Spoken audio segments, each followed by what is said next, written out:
tell you a story you might know. It's been knocking around just like before. It's about a place I've barely seen. Well, I ain't been since 216.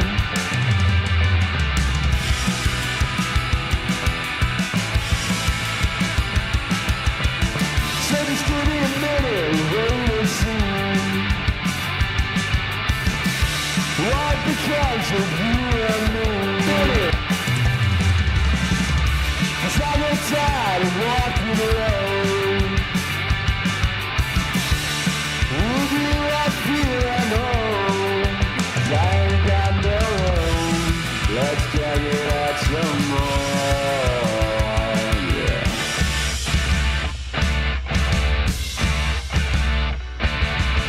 Killing time, it's hard enough for me to say. I swear I'm fine. 25 hours a day. And then still I'm watching for anything. 'Cause I'm right. Anyway, yeah.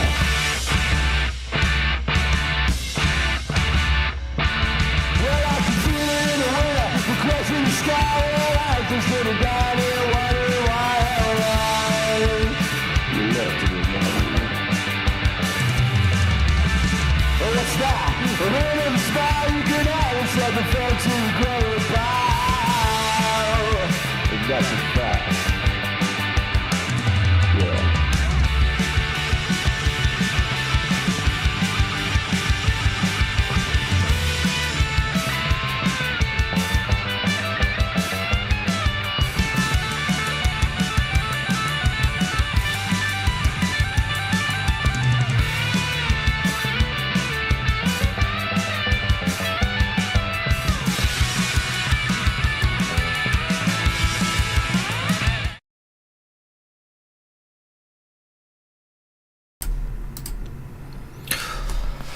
Boom! There we go. There we go. There we go. Everything should be up and the audio is not working. Never mind. The audio is not working. I don't like that actually. I don't like that. I don't like that. There we go. That should be good. I think that should be good now. I think even if I move closer, the audio should be good.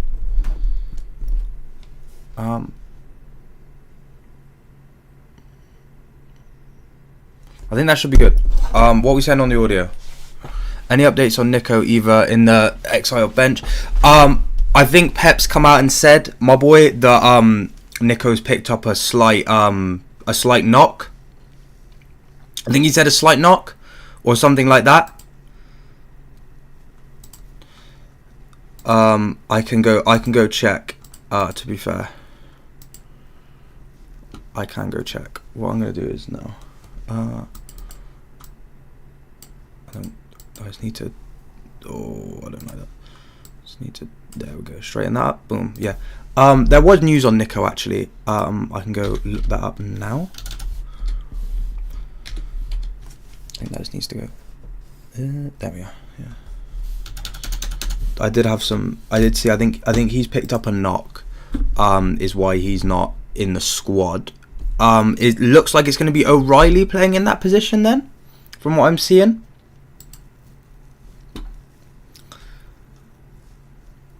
Let's have a little look. I did see that he said something about incredible knock. So Pep said he has an incredible knock, and that is why he's missing today's game.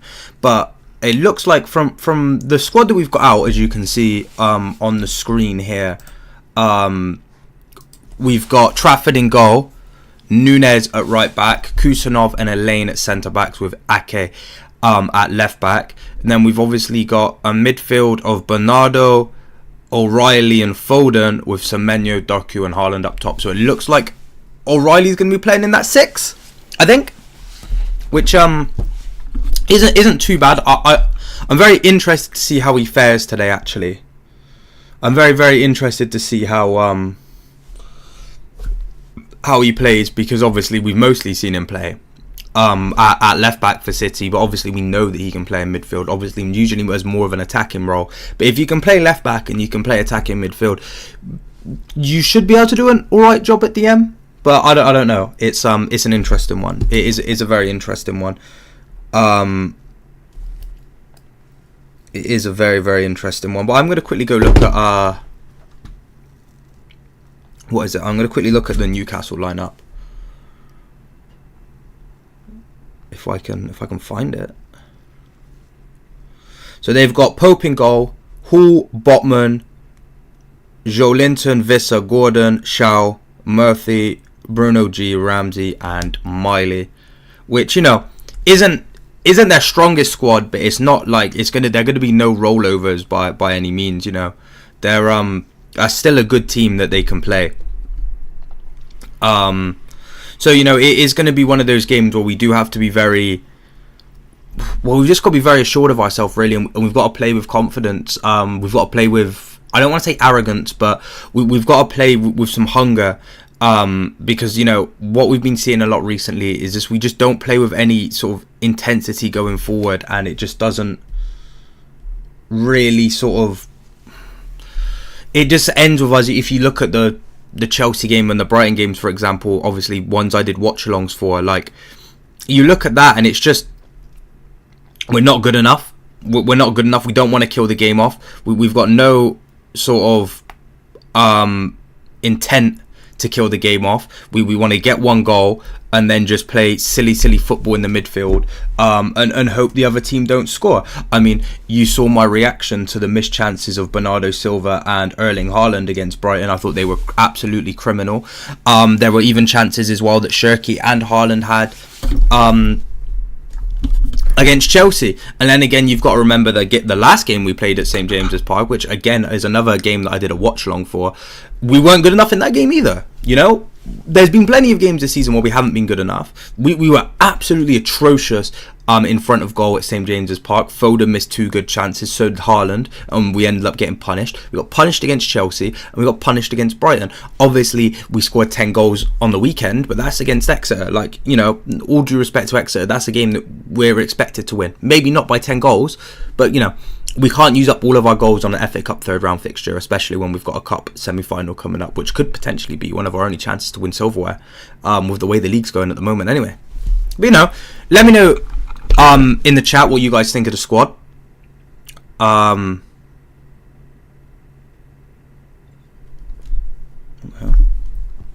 know, let me know what you think of the squad. Obviously, in the chat, like the stream, you know, if you haven't already, and just, you know, let's you know, hope that we win, because, you know, this is a big game. This is definitely a big game. Definitely a big game. 2 seconds.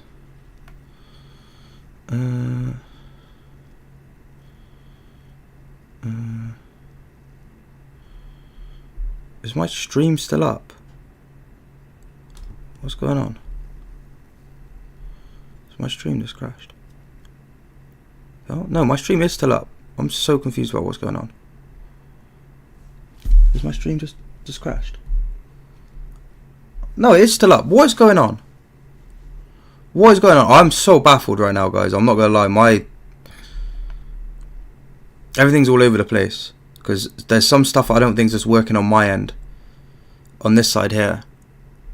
I'm gonna try to get that sorted before the match. I'm not too sure what's going on here. Is it this one?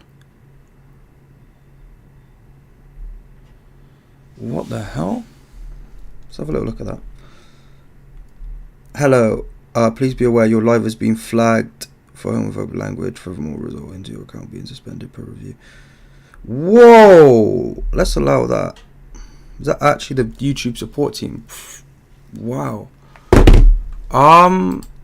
Is it gonna let me see all the chats? What's going on? Hey, Arsenal winning the treble this year. Watching something else this season.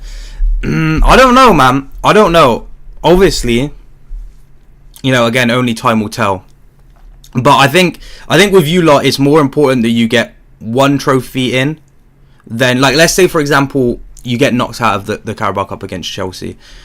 I think it's you had to take it step by step. And obviously that's coming from somebody that watched City win the treble in 2023. Like, I took that step by step. You know, there was very many times in that season where I did not think City were going to win the league, and I thought Arsenal were going to win the league. Obviously, it's not really that way round for you this season. I think the league is obviously heavily in your hands, but it's just about taking sort of every trophy one step at a time. Because especially in the Champions League, literally anything can happen in the Champions League. Like, you go out and put in a masterclass against Real Madrid, and then you look at like amateurs against PSG. You know, that's something that happened to you last season. I mean, you even look at many a times where City have failed in the Champions League. Literally anything can happen in that competition. I mean, a team lost 5-0 in the final last season. Like, that's absolutely outrageous. It's absolutely outrageous.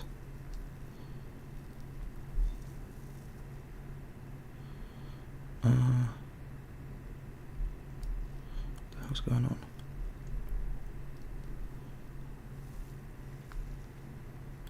Well, no, that is all working. Yeah, no, that should all be working. I don't know. Not everything's coming through, which I'm not really understanding. I'm not really understanding why it's not, but it's bugging out just a little bit. But yeah, now Vibes, you get it, man. You get it. You know, I know you're not confident on the league as well, man. You always tell me that you still think you can bottle it, and you know, even like me as a City fan, when we get into points where we're running away with the league, I always know that it's possible that it can happen. Like, it can happen, but you know, you never know.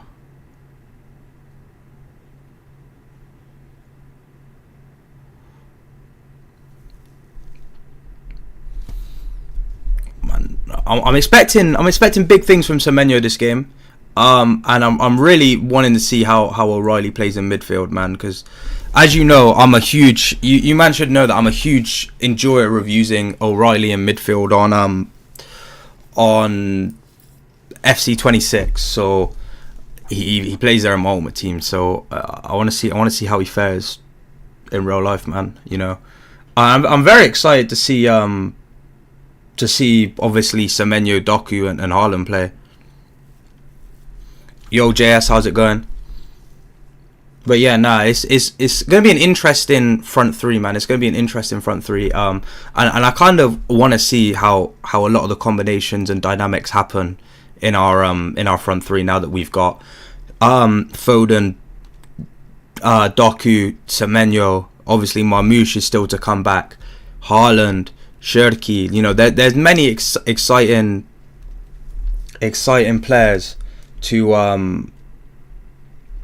what is it? To come back.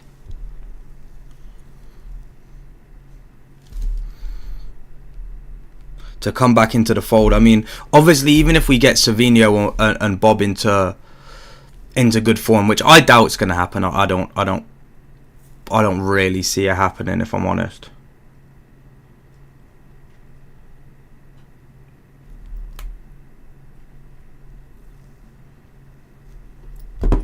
I think for Savinho as well, like, I think Bob, he just needs what is it?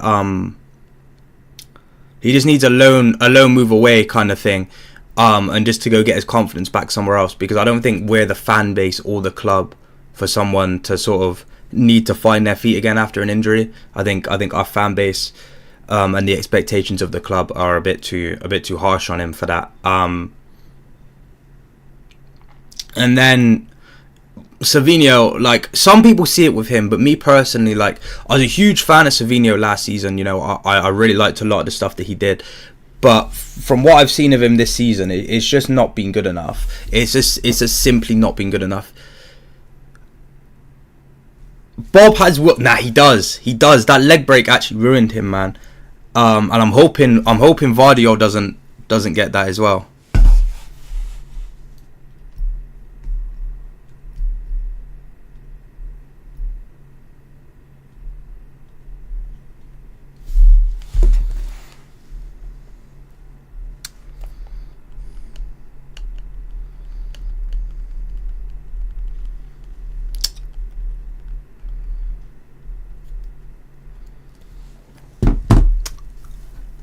But you know, they're still playing this montage of Semenyo, bro.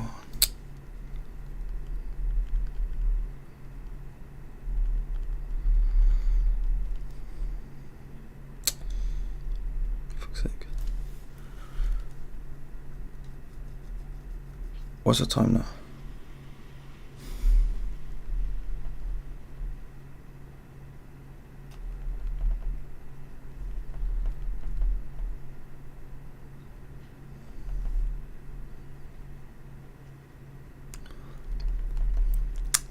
Barry, I'm gonna kill you, bro.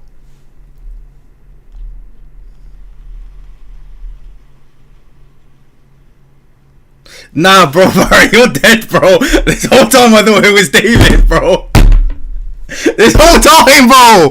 This whole time I thought it was David, bro. Me and Joe thought it was David. No. Nah, fuck you, bro. Nah, Barry, fuck you, man. Nah, you're such a prick. Oh.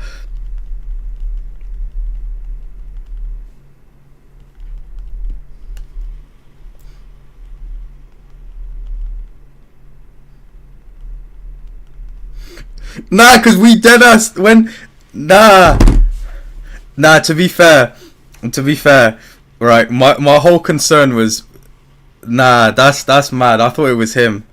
Nah, you've had me. Nah, Barry, you've had me, bro. Nah, Barry, you've had me. Nah, Fairs, I'll give you a round of applause for that. You get a round of applause for that. You get a round of applause for that. Oh, bro was speaking like David as well, bro. You went full David mode. You went full David mode on me, man. Nah. David. You went full David mode. You learned from the master. Nah, you learned from the master. Is the game kicked off yet? I've been sidetracked. Nah. Nah.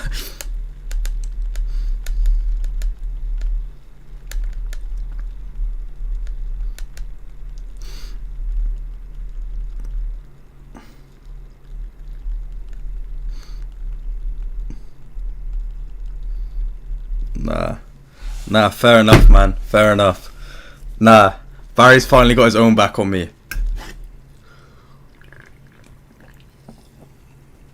He's finally done it. You finally done it. Nah,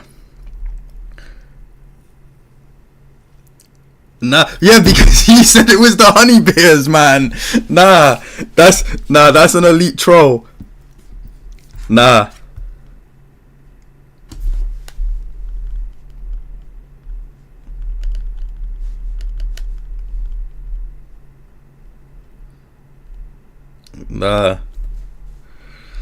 Wow. Now I've got a lot to think about, man. Now I've got a lot to think about. How did I not know it was you? As soon as you popped up, right? As soon as you like Snapchatted me, bro, I was like, nah. Have I got this all wrong? Have I got this all wrong? Nah, that's mad. That's mad.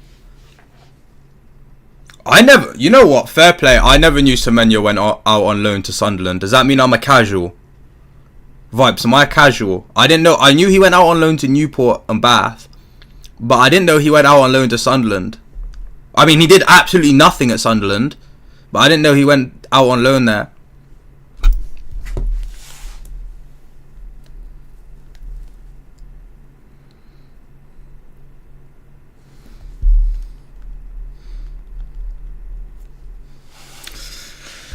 Oh man. Nah, I might be a casual, you know. I might be. You know, the Semenyo shirt's been ordered as well. It's going in the collection. The Semenyo shirt's been ordered. Nah. I may actually be a casual. What's the time, bro? It's not even giving me the time. Nah.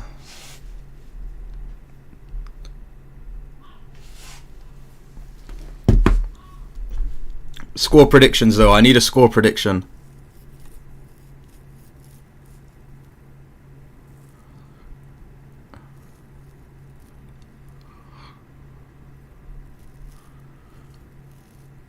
We need score predictions, man, because I don't know. I don't know what I'm saying. I think we lose, you know. It's St. James's Park, so anything can happen. Anything can happen. Vibes, you got the game on? Have you got the game on, my boy?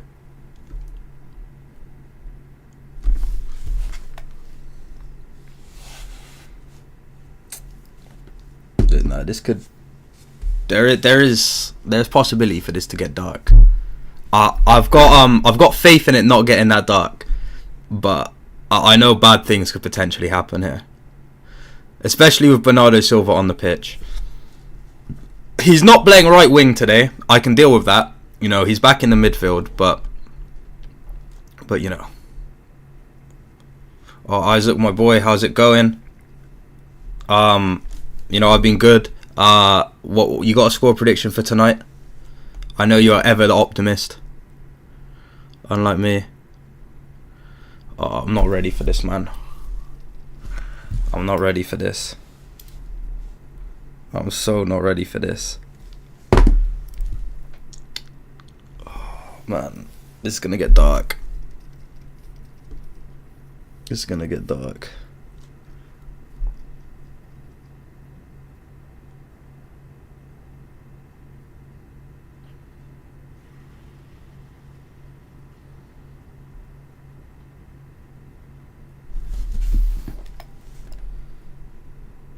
Yeah, I do actually think we probably lose 1-0 here. Oh, Matty, what are we saying? You know what? I'm not gonna say what I was gonna say in response to that, Matty, because it could get me cancelled. But yeah.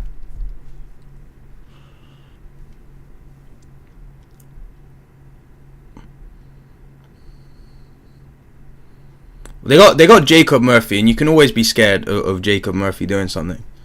But Vissa scares me a lot less than Voltemada, just based on the fact that Voltemada's absolutely massive. 2-2? We saying 2-2? I think it's 1-0. I think, and I don't see us scoring more than one goal if we do score. I think that's optimistic.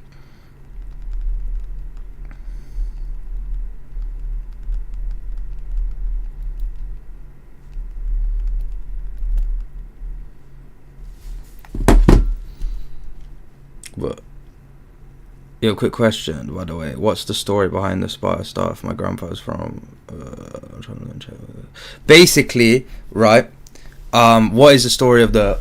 Well, obviously, I've got the Sparta Praga scarf, and I've got the Slavia Praga cap as well. I don't know if you can actually see if that's a Slavia Praga cap. Which I got this one as well. Yeah.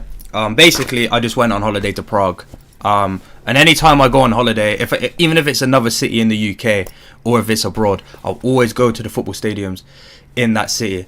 Obviously, when I was in Madrid, I didn't buy anything because it's all just stupidly expensive over there. But when I was in, and they didn't do any good caps. And then I've got my Paris Saint-Germain cap as well from when I went to Paris.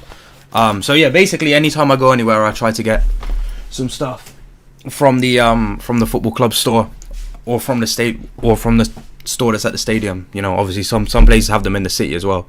In Madrid, all the Real Madrid stores had Champions Leagues in, man. It was actually quite depressing to look at. Like, I saw way too many Champions League trophies when I was in Madrid. That was a dark time, man. That was a dark time. Like, but yeah, no, that's basically the story of it. Like, I bought it from the store. I actually think I come back from Prague and then City played Sparta Praga like the week after, I think. The week after, I think.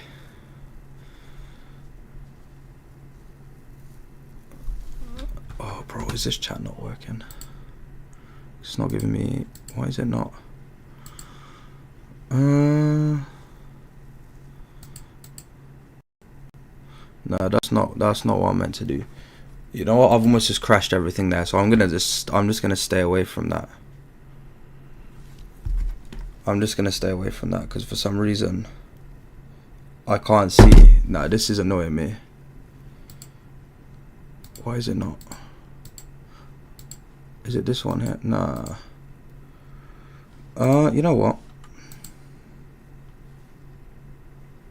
How long have I supported City? Wait, how old am I now? I forgot my own age, bro. I'm so cooked. I'm so cooked. Since what? 2008. And how old would I have been in 2008? Bro, how old would I have been in 2008? Was it 2008 or was it 2007? It was that season, but I don't know if it was. It was definitely that season, but I can't remember if it was 07 or 08. Matty, do you think I knew what Saudi money was when I was 1? Let me actually do the math on this, bro. I'm so cooked. Bro, how old would I have been, bro? I think I would have been 5 years old, potentially. I would have been 5 years old. Something along the lines of that. So I would have been 6. Oh, thank you, Izzy, for reminding me that I would have been 6. Bro, I don't know, man. You put me on the spot with the math there, like.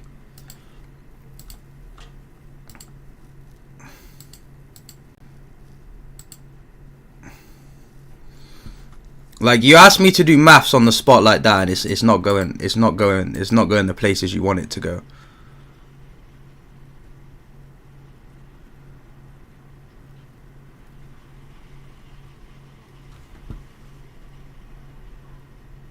So when you look so fucking energetic and pumped up, nah, he's ready for this. Ake, I'm just praying you don't get injured, my boy. I'm looking at Ake right now, and I'm just praying he doesn't get injured.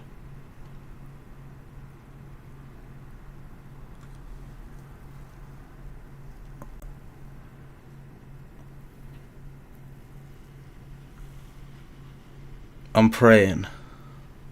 I have my prayers that he doesn't get injured. Because who do we actually have on the bench? I haven't even looked at the bench, if I'm honest. I looked at the starting 11. Am I live, bro? I'm not on here. Am I live on the TV? I'm not, apparently. That's great.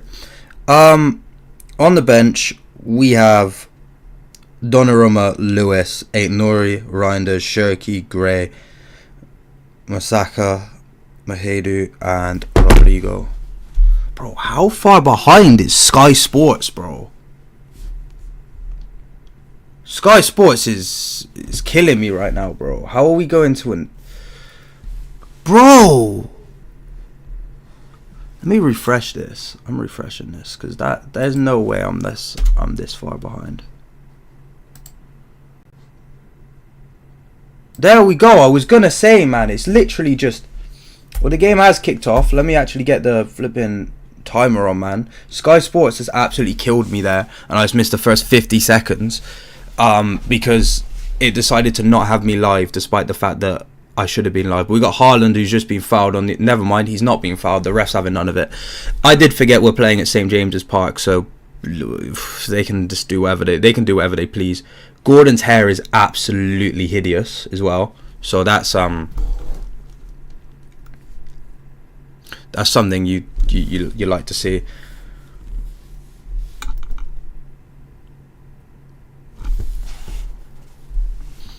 Yeah, we're just allowing Newcastle all of the ball right now, which is to be expected again.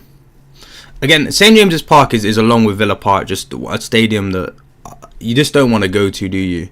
It's not an ideal place to go play football because Villa playing at Villa Park and Newcastle playing at St James's Park is just a long day. It's just such a long day.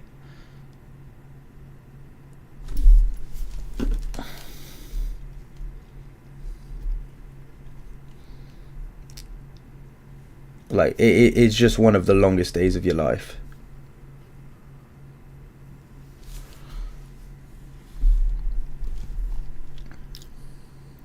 We got Trafford on the ball now. Hopefully he doesn't do anything absolutely ridiculous. He gets 2 games in a row though, you know, he can't be complaining too much. Haaland knocks that one down. Straight for Joe Linton though. But Bernardo gets it back. And Bernardo, not fair. He withstood the challenge from Ramsey. And now he draws a foul and wins a free kick. That's perfect. You know what? Fair enough. I thought he lost that for a second. I thought he gave that up way too easily. But now Doku's on the ball. I think for the first time now. He plays it inside to Ake. O'Reilly now. There's plenty of time and space. Goes back to Elaine. Now wide to Kusanov. And then he gets it to Semenyo, who takes an awful touch and gives it straight to Gordon. That's not great.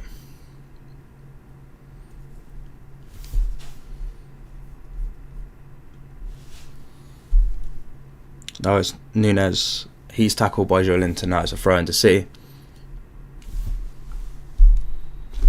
Don't worry, we do have we're on brand. We've got the water bottle for if things get dark. The water bottle is here for when things get dark. Nunez. He goes back to Kusanov. That's a lane. He goes back to Trafford. Trafford hits it long. And there's absolutely nobody chasing that, and it goes all the way through to Pope. That's brilliant. Thoughts on Xabi and Madrid? It was always going to happen though, wasn't it? It was literally always going to happen. And I guess, like, the issue is, what, they went trophyless last season, Ancelotti goes. Then you're bringing in Alonso, who's actually enforcing rules on all of these superstars. So they're, like, actually just like, oh, no, I can't be bothered with this. One more, Vissa's in now. Vissa shoots, Vissa skies it. Oof. That was a let-off because we got carved open by Newcastle there. But yeah, no. As I was saying, yeah, so they've had all these rules enforced on us, and they're like, we don't need to listen to that. Like, we're Real Madrid players, so they haven't liked that. Their performances haven't been good enough. He's just lost a final to Barcelona. You know, it was always going to happen. He was always going to get sacked. Does he probably end up as Liverpool manager next season? I'd say so. But I don't know who Real Madrid get in to replace him. I'm hearing rumours Klopp, but I don't think Klopp would go manage Real Madrid. I don't think so. I don't see that.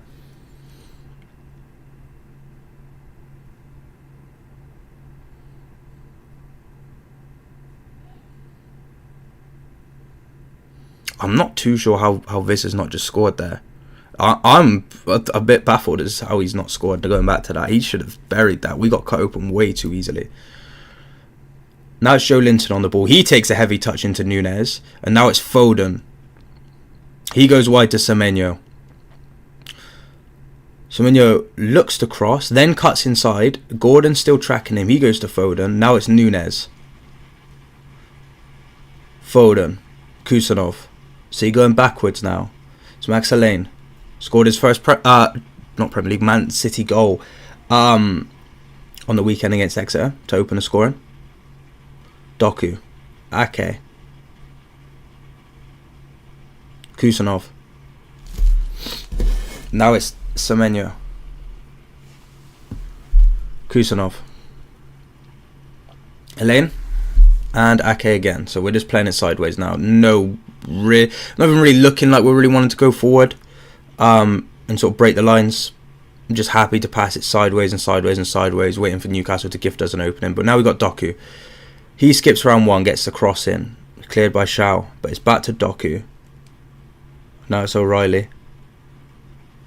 Elaine. Kusanov. Now it's Semenyo. He cuts inside. Rides one challenge from Gordon. And then goes back to Elaine. Now it's O'Reilly. Elaine. Kusanov.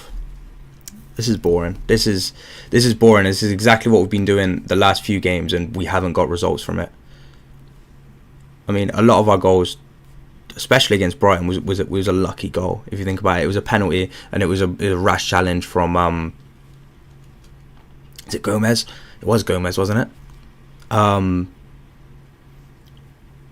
then obviously Haaland converts the penalty. He should have scored later in the game. So should have Bernardo. And you know, again, we're not creating significant chances, a lot of our chances that we're being gifted are obviously from mistakes, and it's because we just want to keep passing the ball sideways, and not try force an opening.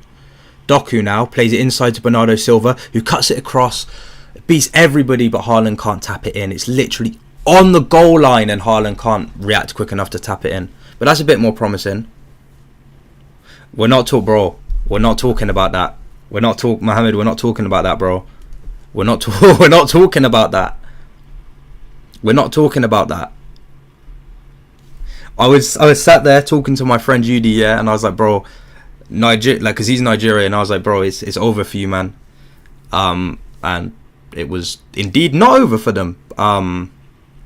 It was dark. I won't lie. It was dark. It was very dark. But it means Ain't Nori's back. I did see that. I found that quite amusing. But he's back on the bench today. He'll probably get a few minutes as well.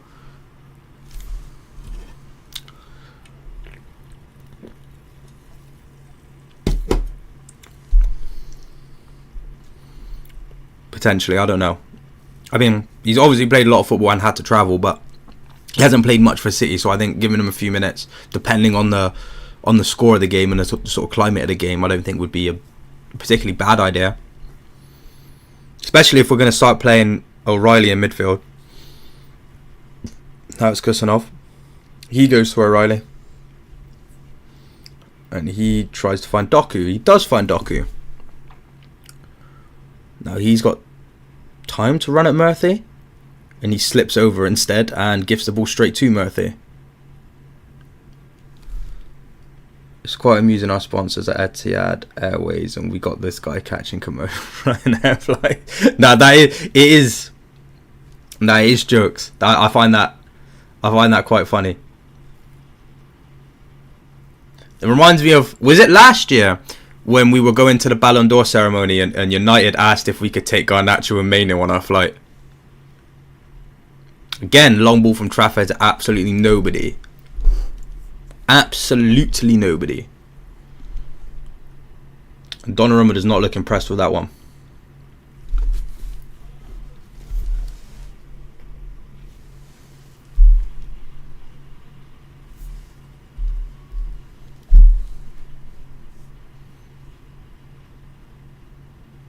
Thrown to Newcastle.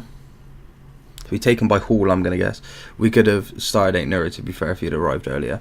I probably wouldn't have started him, to be fair. If I'm honest, like I said last time, like, I'm a huge fan of Ain't Nori, but I just don't think he's been good enough every time he's played for City. I thought against Leverkusen he was absolutely diabolical defensively. I mean, the first Grimaldo goal came from the fact that he just had no interest in tracking back. I mean, I thought he was good going forward, but he was just so lethargic defensively, and that's not something I really have too much time for in a player. And I know he can do a lot better than that. So seeing him put in like such a lazy performance in that first half against Leverkusen has kind of soured my opinion on putting him in the squad over O'Reilly, who just puts in just 100% effort every time he plays. Can't wait for Mamouche, yeah. I mean, this would have been a perfect game for Mamouche today. But obviously, and we're just kind of overworking Haaland at this point because obviously the lack of Mamouche, but he'll be back soon. I kind of want him to win AFCON, but at the same time, if he wins AFCON, that means Salah wins AFCON, and that means he has more leverage over Mahrez in the debates. So it's like Mamouche wins AFCON, but Salah also wins AFCON, kind of thing.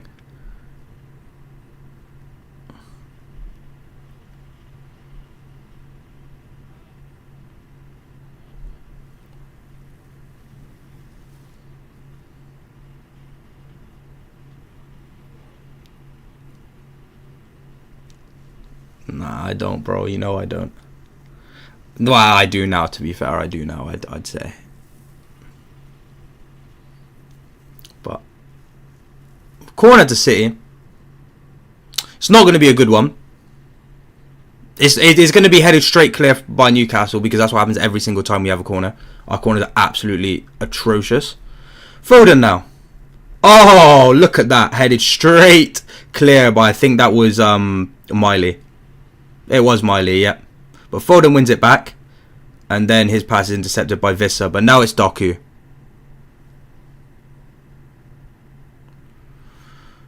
Doku now. He whips in a cross. Headed by Shaw.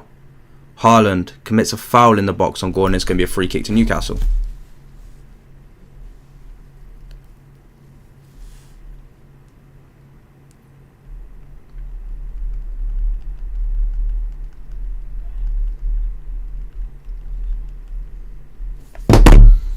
It's either them or Nigeria or Senegal. Take your pick. Who you'd... I'd probably say Senegal, really. Yeah, I'd probably say Senegal. If I'm honest, that's like the least sort of. I think this the least sort of when I think about it, like logically, I don't know any Senegalese people, but I know people. I know Moroccan people. I don't know Nigerian people. So, you know, who am I going to hear it less of? You know, it's one of those. It's kind of like when it comes to who wins the league. Wait until you're wanting Ghana to do well for Semenyo, but means you're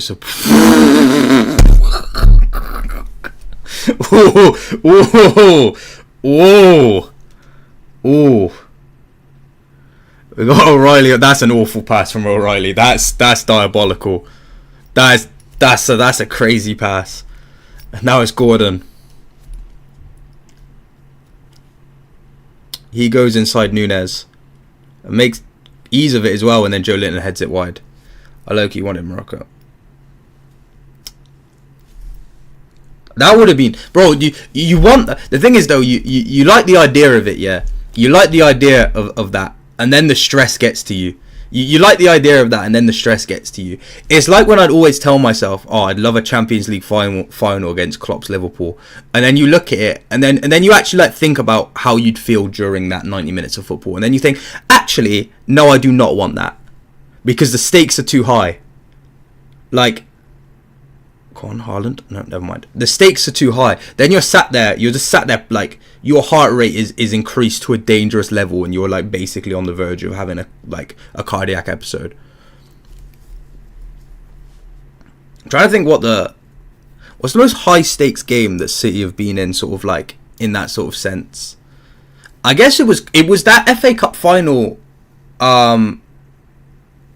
It would probably be that FA Cup final against United in the treble winning season. I think that was one of the most high stakes games we've played. But I think if we get to the final of the Carabao Cup against Arsenal, that is the stakes on that game are. Do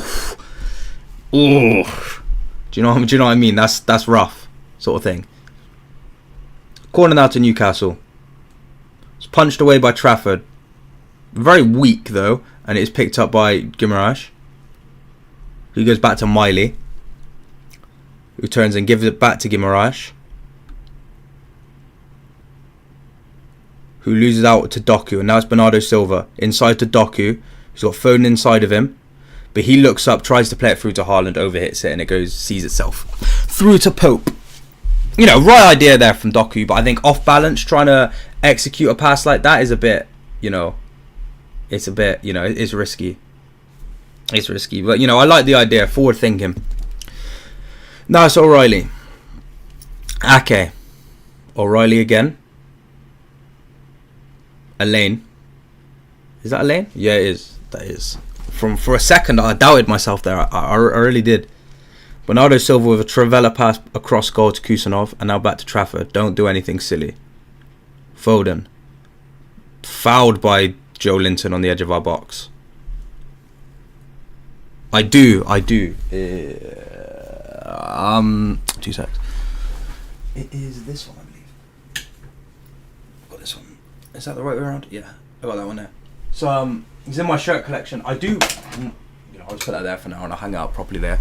I'm gonna do I want to do a video on the shirt collection that I've got. But I don't know how I'd set the camera up for it, and also I've got some shirts in the post that are that are yet to be shipped. I've got two more shirts to add to that one. But I would like to do, like, I've done a few TikToks and short videos on the collection, but I'd like to do like a whole kind of big video on the collection where I just talk about where I picked each shirt up from, who it reminds me of, what player, and kind of what memories I have along with that shirt. I think that'd be a cool video. But it's just about like thinking about the logistics of it.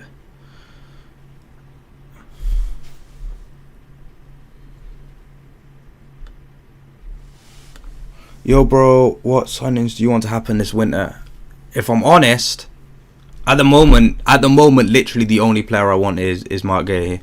If I'm honest, that he's the only he's the main player I want. And if we were to only sign Semenyo and Gahey, I think I'd be okay with that. Obviously, I still do believe we need a right back. I'm not 100% sold on the idea of playing Nunez full time at right back. I just don't think it's sustainable. Like, we've seen enough, but that is a crazy tackle. I just don't see enough of him sort of, what is it, like I just don't see the hype with him at right back. Like, I think he's a good player. I do think he's a good player, and I do think he's been a good player for us. But I think the idea of him playing right back every single game, when he's got very limited defensive IQ and his footballing IQ is good going forward, but just defensively, his defensive awareness, his sort of timings of his tackles, you know, his positioning when it comes to defending, I don't think is good enough. But I think when it comes to who we've got that can play centre back and who's readily available to play centre back, I think it's more important that we go find and buy a centre back. And Gahey's my number one choice for that one, really, over getting Nunez or even getting in a new midfielder, which I think it is something that you'd want to do in the summer. And I don't want Savinho, but we're never ever gonna see a bid like we got from Spurs in the summer. So there's no point selling Savinho now, because we're just gonna sell him. We're just gonna sell him from what is it? We're just going to sell him at a loss of what we could have sold him for in the summer, especially after he signed a new contract. So I think at the moment we have to stick with him, or else we look really, really silly. And to be fair, with Slotterbeck, when it comes to Slotterbeck, I just haven't watched enough of Slotterbeck to sort of know if I'd want Slotterbeck at the club. I mean, I've heard really, really good things about Slotterbeck, to be fair. But he's just not a player that I've watched enough of to have my own opinion on. Whereas, like, I've watched Gahey play. I think Gahey is good enough to play for City. It's just whether he wants to play for City, and that is obviously a big question. You know, if you asked me in the summer, I would have said he 100% wanted Liverpool, but I don't know if that's really what he wants now. When you look at the situation, you think there's enough depth throughout the squad? No, there's not enough depth throughout the squad. But as long as Pep Guardiola is our manager, we won't have enough depth in our squad, because he doesn't like working with depth, and that is his biggest flaw. That is his biggest flaw as a manager at City, is the fact that he likes to work with a small squad. That's the biggest flaw in his management at City. We've got Murphy running down the channel now. That's hooked clear by Kusanov just about, and then knocked out by O'Reilly, only as far as Hall, who skips past one challenge, skips past two, but is cleared by Kusanov, up to Haaland. Now he knocks it to Doku. Doku tries to take on Miley, does just about keep the ball, and then plays it inside to Bernardo Silva, who goes to Foden. Now it's O'Reilly.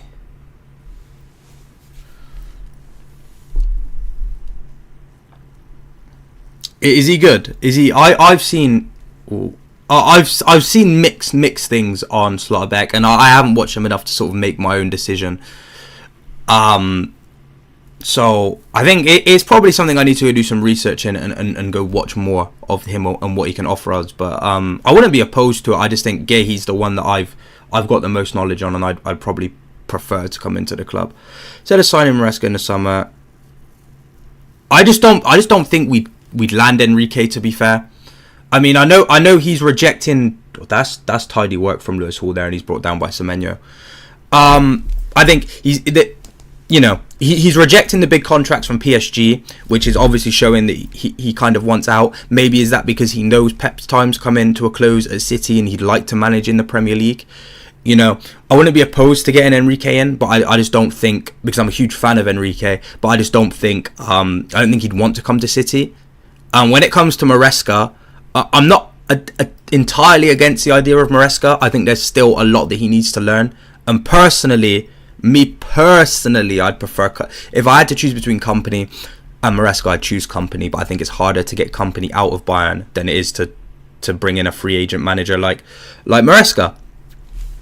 Does Makaidu replace Bob? Probably.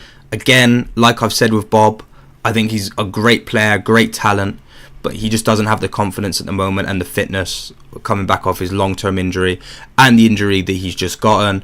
I don't think City's the right place for him to try rebuild his confidence, because our fans and the expectations of the club are too high, and our fans are too ruthless to even give him time to try and regain that form. You know, we've seen that at the start of the season. People are hypercritical of him, and you know, I do feel bad for him in his circumstances, but you know, we do need to look at the here and now, and I do think Bob probably does need to be loaned out. And again, when you look at the academy and you've got an exciting winger coming through the academy, obviously scored on the weekend as well, you know, you always want to go with that, but you know, again, only time will tell. I think he's a good player, but again, I never want to say a young player is the next big thing just based on exactly what happened to Oscar Bob, because I thought Oscar Bob was the future of City, and we've seen the damage that injury's done to his reputation and his career at City, really. You want Rodrigo instead of Savinho. In my personal opinion, there's enough attackers for years to come, and also in the summer there's... Yeah, I mean, now we've brought in Semenyo, I don't think we need another attacker to come into the club anyway. We obviously need people to come back from injury and regain form. And Rodrigo is not someone I'm a huge fan of. Yeah, he can produce you big moments like we've seen against us in the Champions League time and time again. But on a consistent level, I just don't know if he'd give us what we need week in, week out, if I'm honest. I'd low-key just go to PSG, take Vitinha and Hal Neves and bring Enrique with them. I think we'd have to sell half the club to get that. And I'm not talking about half the players in the club. I think we'd have to sell half of the facilities alone to fund that. Because that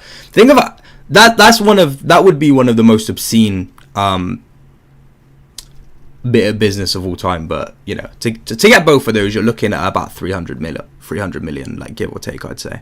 Vitinha easily over 100 mil. Neves maybe a bit cheaper, but not much cheaper, I'd say.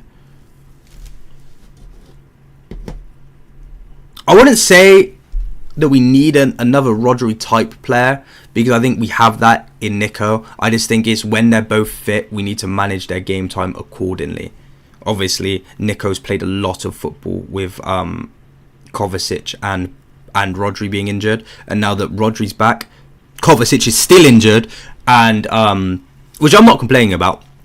And Nico's injured as well. So I think it's just about sort of managing the game time between those two when they're both fully fit. And I think we can easily do that. First 25 minutes, nothing of much note has happened, obviously. You guys have had a few chances. We played some decent stuff. You know, I'm not entirely convinced we're going to win this game from what I've seen in the first 25 minutes. But, you know, there's still a long way to go. I just think we need to have a bit more rhythm up top. Nunez now. That is a terrible pass to Bernardo Silva. Like, fair enough. Like, I think that just kind of sums up everything I've said. And now we've got Murphy in behind. Ake's got to play catch-up. Murphy plays a delightful cross into Vissa. Vissa takes a touch, shoots, comes off Nunez, and it's going to be a corner to Newcastle. And again, we switched off there.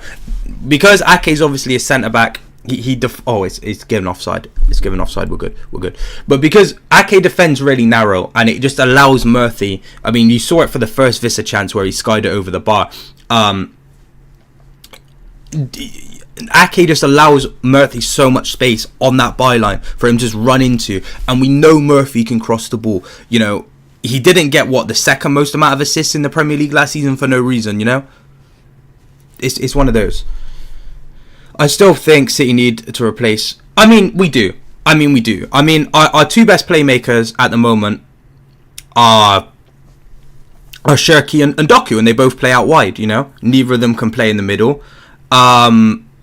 you know, I would never say Foden's a playmaker. He can very much control the tempo of a game, and obviously come up with clutch goals. But I would never say playmaking's his specialty. And I think he was always misprofiled as someone that was very creative when that's not exactly the case. So we definitely do need a creative midfielder. But it's just, who do we go and get? How do they fit into how we play? You know, I do think we've replaced Gundogan well with Weinders. I think people are very harsh on Weinders, and they expect him to do stuff that he's not going to come do. But he's getting goals at the moment, and can you really complain? I think his all-round performances have improved. I don't think he's great by any means, but he's not as bad as people make him out to be, if I'm honest. Is the Prem going to Arsenal? Also, City should have more faith in their youth. Silva is borderline useless, yes, but unfortunately he's our captain, so we're not gonna what is it? We're not gonna stop playing him. And yeah, we probably do need to have faith in our youth players, but the only issue when it comes to having faith in the youth players is our fans are very harsh on our youth players just based on the fact that we let Cole Palmer go. If our young players aren't playing to the level that Cole Palmer is playing to at the exact moment in time, they will get absolutely crucified, and it happens all the time. Got Bernardo Silva storming forward now after I've just called him useless, and he's failed to thread the ball through to Haaland. So I was probably correct in that assessment, if I'm honest. And that's a foul by Doku, and that's a free kick to Newcastle.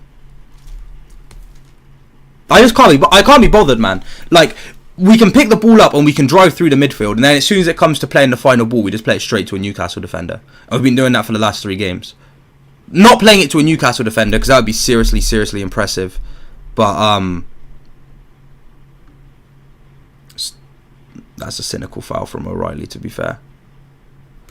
I thought Lewis was going to start, if I'm honest. I like Lewis. I think Lewis is a good player. I think people are very harsh on Lewis. And I think Lewis can do a job in midfield. I think he's better in midfield than he is at right back. And especially with some of the midfielders we have in the club at the moment, I think Lewis can always do a job in midfield. Obviously, he's not the most physical player, but he makes up for what he doesn't have in physicality, in technique, really, and his technicality. The only issue with Lewis is he's had to play in some very dire situations, which has really harmed his sort of reputation as a City player. Like, he should get the 17 at 20 years. Nah, we can't be doing that, man. We can't be dishing out numbers like that to people that don't deserve it. I mean, what? We dished out Silva's number to Gomez. We dished out Kompany's number to Phillips. We dished out Fernandinho's number to Akanji. We dished out Aguero's 10 to Grealish. You know, gotta give him time. What has happened here? Why is there just another bust up? And has this one happened off the pitch? I mean, it's St. James's Park. Like, they're always going to come in for a scrap. But what's going on? O'Reilly's just been booked. But I'm not actually too sure what's just happened. Oh, Joe Linton's back to bullying kids. And O'Reilly slapped him in the face, which is stupid, to be fair. I don't know why he's done that. I think he's good. But I just think given like numbers that hold weight at clubs to young players too early, it can work against them. I mean, I always think of Ansu Fati at Barcelona. I think. No, City do not have any set piece specialists. We are absolutely disgraceful at set pieces, and we have been for a long time. Yeah, Ake's playing left back, and it's not. He's just giving Murphy too much space down the flank, you know, and it's not particularly enjoyable to watch. Every time,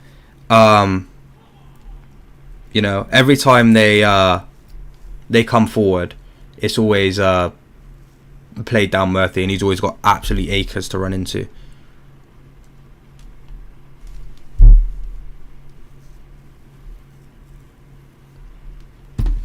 Got Doku now. Now it's Foden. He goes inside to a lane. Now it's Semenyo. Semenyo doing touchline shifts today. Kusanov. We haven't really been able to hit in transition as well. If I was Marmoush, I'd really want a bigger role. The thing is, though, I think he gets that. I just think he's been very unlucky with his fitness and the timings of everything, if I'm honest. I think if he didn't get injured at the start of the season and then come back when both of our players are playing that was decent from Semenyo. The second touch was a bit poor.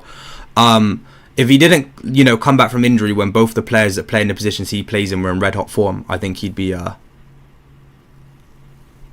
think he'd be fine. Oh, we've got the Newcastle lads in there now. Looks like nothing's going to happen in the first half. No, I mean, again, like I know what your game plan's like. I know what your game plan's like when you play at home. Like, it's always a very scrappy game. Your players are up for it. You want to get the crowd going and put the away team under pressure, right? And you do that, very well. You're very, very good in transition as well. I've learnt that time and time again. I mean, I look at Harvey Barnes' goal in the league, but we just don't look like we want to score or create any chances. Every time you just sit back, let us pass it around the edge of the box, and we don't want to create the opening. We're waiting for you to gift us the opening. We're waiting for Botman and Shaw to just spread apart like this and just let Haaland run through, which is just not going to happen. We really need we're going to need Shirky on the pitch, but it's diabolical that we have to rely on one person to create all of our chances because nobody else seems capable of doing it. And Bernardo Silva should be absolutely ashamed of himself. As I say that, he's just won the ball back. Now Doku's been brought down, but it goes out for a throw to Newcastle. I think Marmoush will come back from AFCON and perform well. I think he will. I think he'll get a few minutes at the 9, but I think a lot of it will be off the left wing. But I think he'll get the odd game or two in the 9 position. I think what we've missed the most is we've had two cup games in a row now where obviously Marmoush can't play because obviously he's at AFCON. You think Marmoush could? Nah, Marmoush could never play in the 10. His first touch, Marmoush's touch in close control is not good enough. It's like Alvarez. When we tried to play Alvarez in the 10, his touch was just not good enough, and he was just chasing it around like a dog.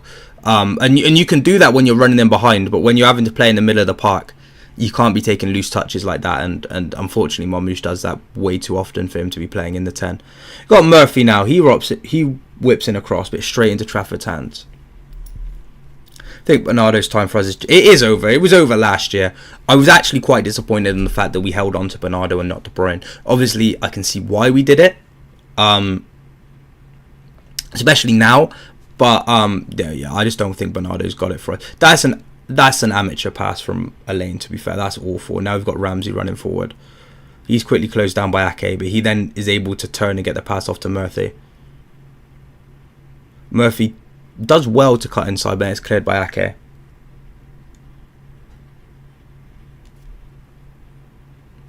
Thing is with Alvarez, right? I loved Alvarez, right? I really did. But I just think the fact that he just always wanted game time, no matter what position he was playing in, was just very selfish for me personally. I mean, you look at him playing left wing and you look at him playing in the 10, it just wasn't good enough. It just really was not good enough at all. He could leave Napoli, but I think De Bruyne's body's given up on him, man. It's just really difficult for him to stay fit because he risked it all, really. He threw it all away for that treble, and we'll always be grateful, but he should never have played through that injury, and it's kind of just cooked him from there. He really struggles to stay fit. It's really sad to see, but we'll always love him for that. And do I think Arsenal have the best squad in England? I wouldn't say they have the best squad, no. I think they've got the best performing starting 11, but I would not say they've got the best squad. I don't think so, personally. I'd probably say Liverpool still have the best squad, I think. But a lot of the clubs in this league now have really thin squads, and they don't have the depth to really back it up. Yeah, again, I wouldn't bring him back. Look at Gundogan. We should learn our lesson from Gundogan. That Gundogan return was oof, that Gundogan return. We got Nunez booked now, which is always absolutely fantastic. It's always good to see Nunez go in the book.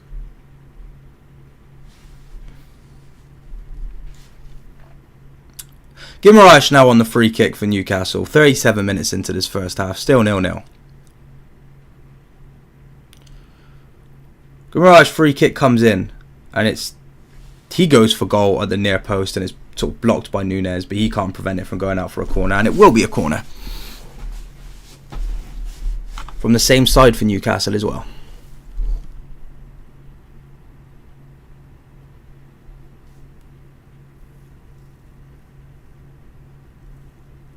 Nah, I wanted Bruno at City, but like, you know, the passion he shows for playing for Newcastle, you knew you weren't getting him out of that club. It's a soft punch by Trafford, but it's cleared by O'Reilly. I always wanted Paqueta, really.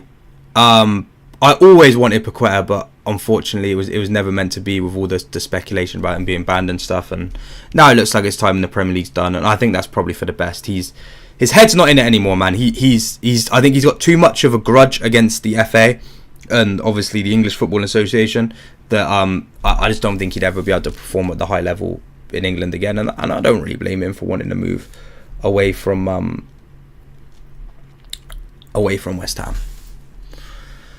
I'm so glad City didn't go for Bellingham. Yeah, I don't like Bellingham. I'm not a Bellingham fan. I think he's good, but I don't think he's as good as people really make him out to be. I think there are definitely better players in the midfield area in the world than Bellingham. That's a poor pass forward by Visser.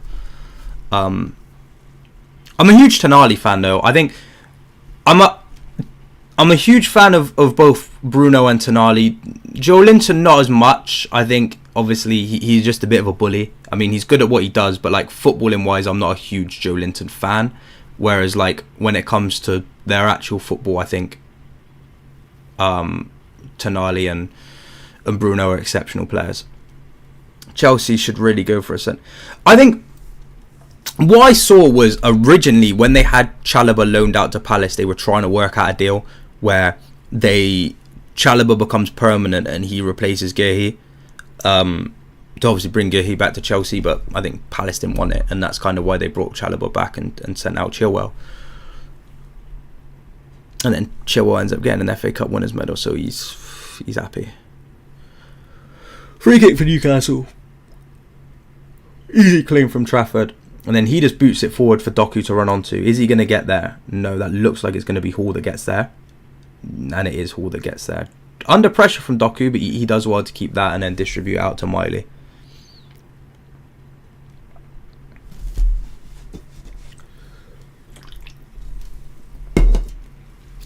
Would you say there's a possibility we get no... There's a huge possibility we get no centre-backs in Jan.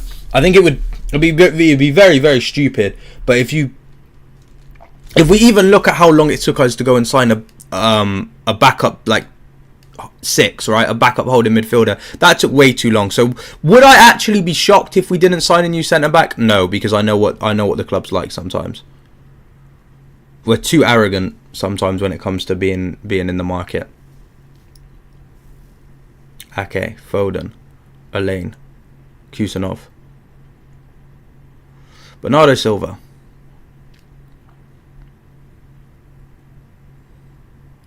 Foden. Speak for Croatia when it comes to the World Cup. Guardiola could miss it. He could, and even if he makes it, there's no guarantee that he'll perform to his standards at the World Cup. The World Cup group looks decent. Probs Mahrez' last tournament. I wouldn't be surprised if it's Mahrez' last tournament, man. He's my boy, but at some point he's got to give it up. But no, it is a decent group. It's definitely a decent group. Semenyo. Inside to Foden. Now he goes wide to Ake. Ake crosses it in. Headed clear by Botman. Just about. Now it's Shaw. He gets it out to Murphy. Murphy can run with it now. He's getting closed down by Ake. He's got Visser running through the middle. He's able to cut inside. And then the ball's sort of one off him by Doku there. Now it's Foden. Nunez. Foden again. O'Reilly. Kusanov.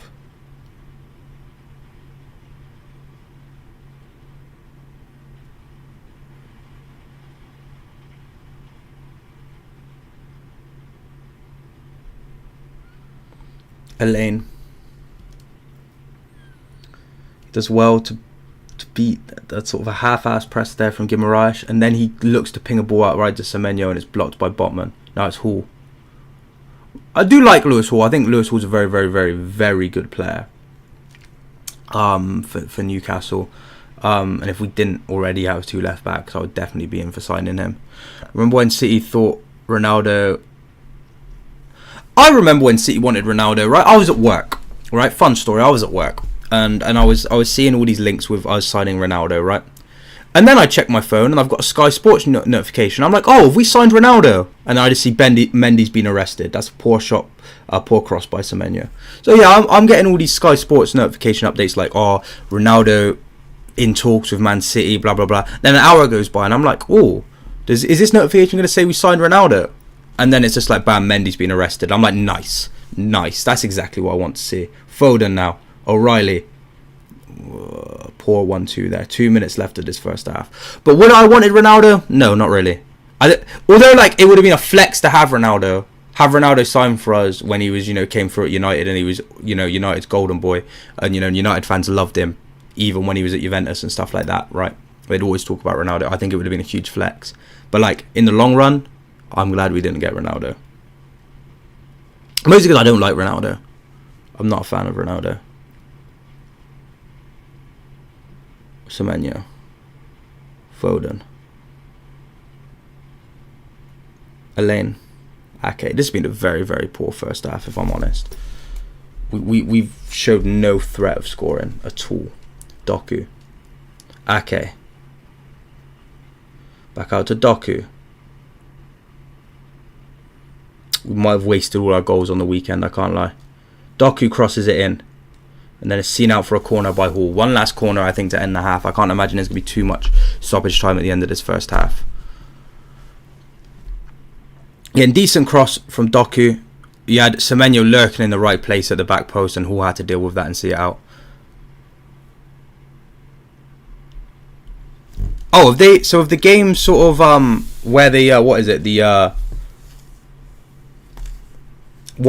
where all the games are like set to play in what countries and where, has that all been released yet? Because again, I'm not really keeping up with the World Cup prep stuff. Like, I saw the draw was absolutely like abhorrent to watch, and I was just like, I don't enjoy watching like stuff like the Champions League draw, the Ballon d'Or ceremony, because there's just too much filler in it, and I feel like I'm wasting my time for just like the 10-minute segment that I really want to watch.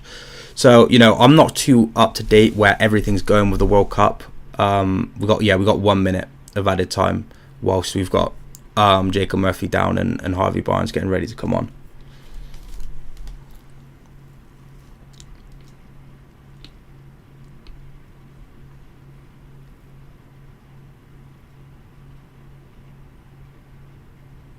We still want this corner to be taken by Foden.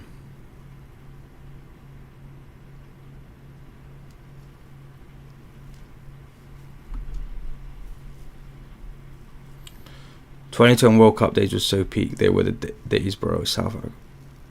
I'm trying to think what one of my favourite World Cup memories is from, like... to be fair, 2014, Germany versus Brazil. I remember watching that and I was in absolute shock. Like, the fact that what Germany did to Brazil on that day in 2014 on their home soil, I still, like, leaves me absolutely stunned. Yeah, we've got Murphy coming off for Harvey Barnes at the end of this first half. This leaves me in absolute shock. Corner now to City to finally be taken. I mean, it's not like we're going to do anything with it. You know my opinions on City's set pieces. Foden whips it in. And yeah, it's headed clear. But Bernardo Silva knocks it down for Doku. One last chance at an attack here for City. Doku squeezes past Hall. Squeezes out for another corner, or is that half time? The ticket pricing in AFCON is so much more reasonable than World Cup. I'd have to... Yeah, you would. You'd have to sell at least like 2 vital organs, I think, to fund one ticket. FIFA absolutely ripping people off with those World Cup ticket prices. Another corner to City to end the half, this time on the opposite side.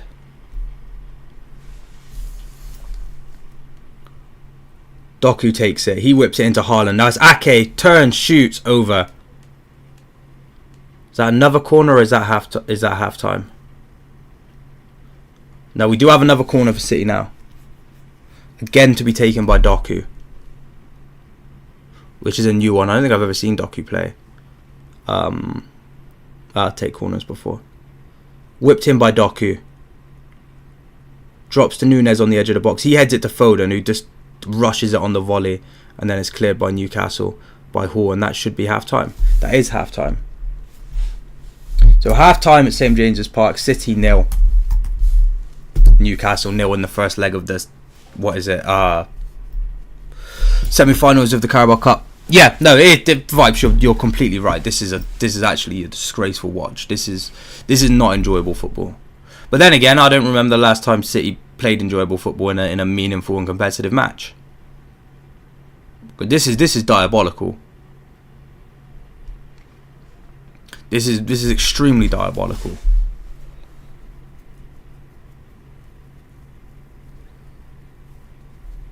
And you know, I wouldn't wish this upon my worst enemy if I'm totally honest. Like I don't even really know what to say about that first half. It's literally the same as what I've said the last 3 games. We are so open to being hit in transition. We don't defend the wide areas properly, and we just don't look bothered by trying to create chances, like at all. When have we put a successful ball through the middle for Haaland to run onto? Not once. And we just keep forcing the ball for Doku and Semenyo out wide, where they're being doubled up on by a fullback and a winger. Like, what's the point? Like, what do we actually expect to happen from that? What do we, if we're being honest, what are we expecting to happen? Because I can tell you I'm expecting not much at all. But hey ho, man, hey ho.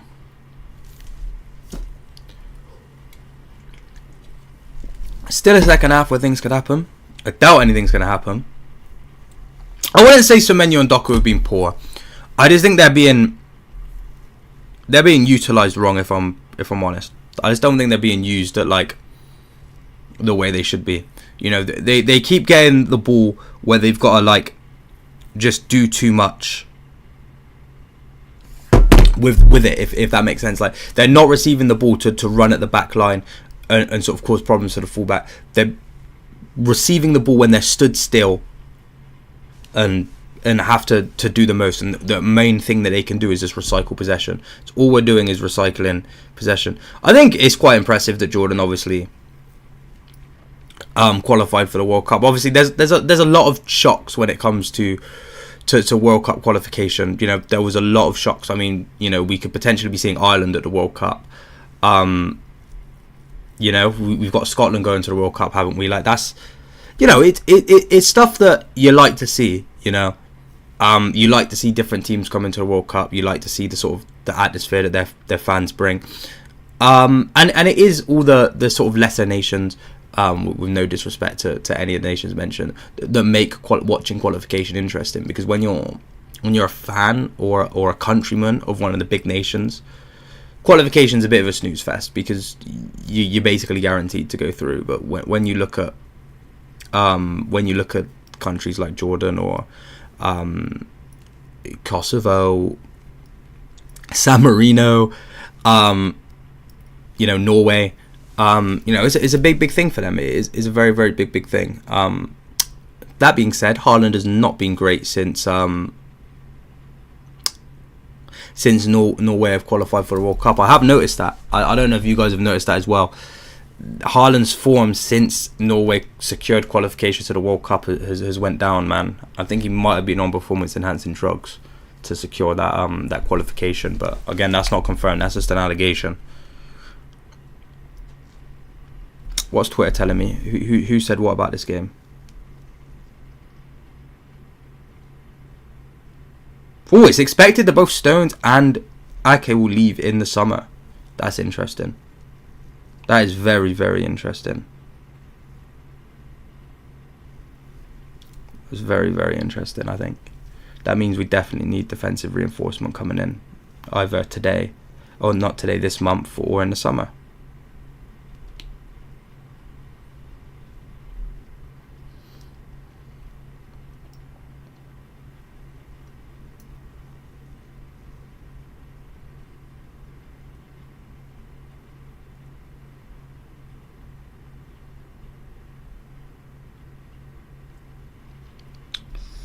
not really seeing much chatter on this game. But again, what is there really to say? It's been an absolute dire first half of football. I think both fans can admit that, and neither team have looked like they wanted to score. Obviously, Newcastle have had the better chances, and that's just down to the fact that we could not defend in transition because we commit too many men forward. We commit too many men forward, and we're caught with 1 or 2 men at the back, and teams will pounce on that because you look at Newcastle, they don't commit everyone forward. They don't have Botman and Shaw sort of camping on the edge of our box like we do with Ake, Kusanov and Elaine. So then we get hit on the counter and we've got 1 or 2 men back defending a 3-on-1, and it happens every single time, man. And you can camp on the edge of the team's box with all of your players if you're actually looking to create a chance, but we just sort of sit there, dilly dally on the ball, and just wait for teams to gift us openings. Bro, Palestine were robbed off World Cup qualification. It's a bit of a disgrace. It's blatant. FIFA just didn't want them there. If I'm honest, sorry, 2 seconds. I was watching that Vissa chance back. Yeah, no, it's poor defending, but it's a decent touch from. Now he has to do. Thing is, if he hits that first time, I can understand putting it over the bar. But after you've taken the touch, there's no excuse to put that over the bar. Obviously, I'm thankful that he put it over the bar. But from an unbiased sort of footballing point of view, he has to put that in the back of the net. He really, really does. And then again, with Man City chance, 8 minutes. This is the one where Bernardo puts it through and Haaland just can't tap it into the open net. I was going to say, I don't remember us having a chance in that first half, if I'm honest. I really don't. But yeah, that probably is our best chance, and Haaland just completely misses the ball and is unable to guide it into the empty net.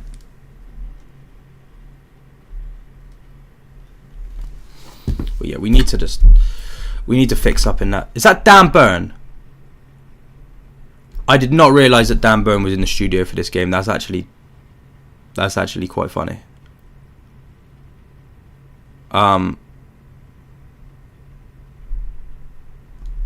know what? That's the first time anyone said that. Do you know what I get the most? Can you guess what ethnicity I get the most? It's a European country. Just about. No, it's like, yeah, it's a European country. I don't know why I was saying just about, but yeah, it's a European country, and it's not mainland. It's not mainland either. Nah, not Greek. I don't think I've ever had anyone say that I look Greek before, have I? No, I don't think so. Everyone says Irish, but I think that's because they mistake the brown of my beard for being ginger. I'm not too sure why, because it is brown. No, not Turkey either. I did used to work with 2 Turkish guys, actually.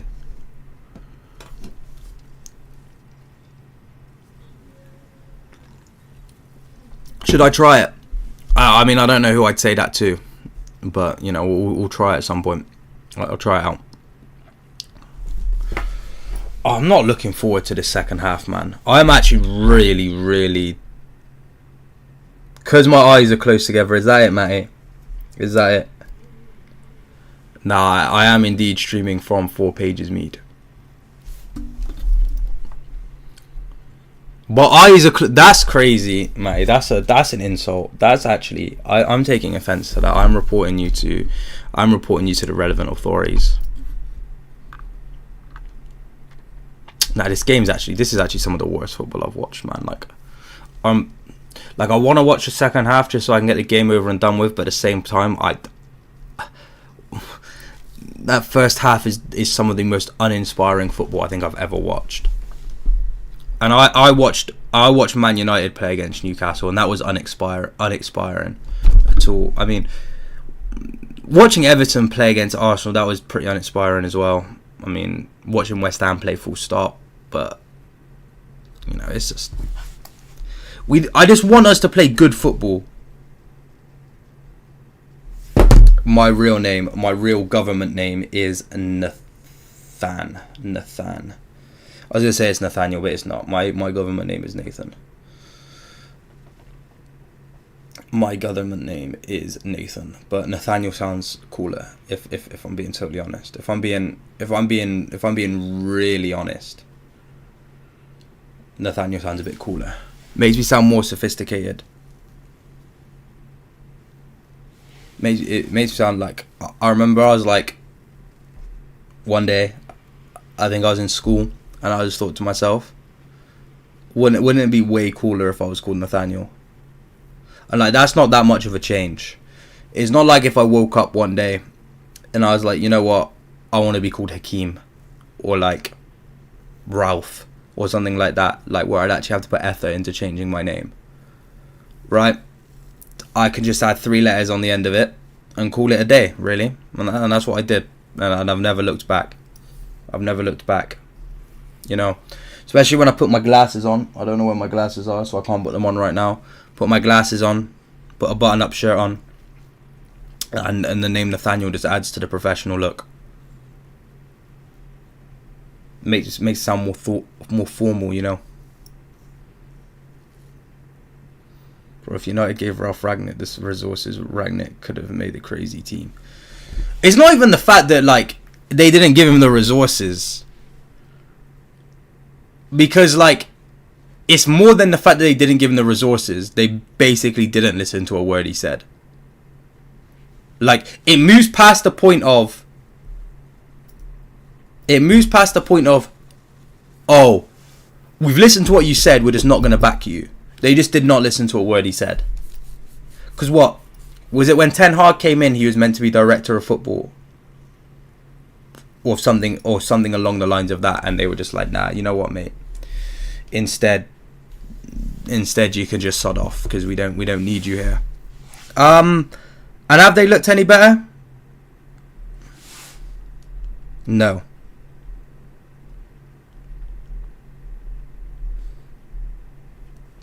No, they have not.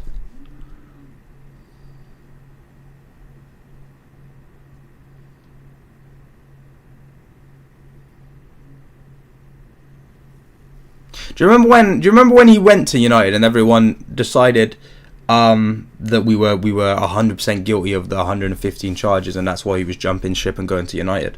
Because I remember those times. Very, very well. That move worked out well for him, didn't it?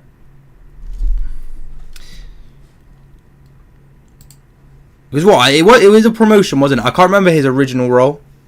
But I remember he was obviously a promotion for him to go to United. He goes to United and it just didn't kind of materialize for him. Yeah, it was a bigger role at United. I know that. I know he was getting a promotion to go to United, but everyone tried to spin it as, oh, City are guilty and he's jumping ship, blah blah blah blah blah. And obviously that wasn't the case. He was just offered a better job. And you know, can you blame him? You're getting offered a better job. Can you really blame him for leaving? Nah, not really. So, you know, we've almost got the second half underway. For those of you that actually want to watch the second half, I would not blame you if you decided to go and do something better with your time, better with your evening, because I can't imagine this is going to be very enjoyable.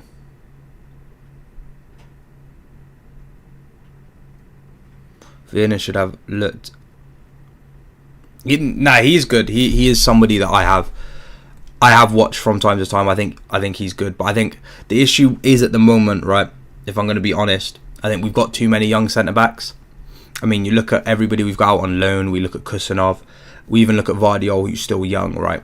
I just think, especially if Stones and Ake are to leave in the summer, we definitely need to bring in somebody with some experience. And again, that's why I'm quite big on the Gahey move. What's the latest with the charges? Basically, what the latest is with the charges, Manny, is every month you will be told the hearing of the results, and the results of the charges will be coming out later that month, and then you will just hear nothing of it ever again. So would I actually be surprised if the verdict never comes out? No, I don't think I would be,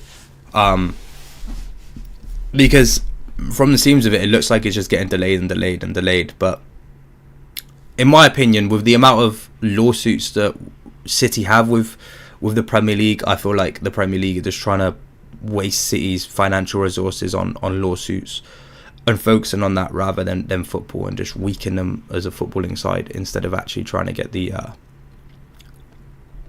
results of these lawsuits to go in their favour.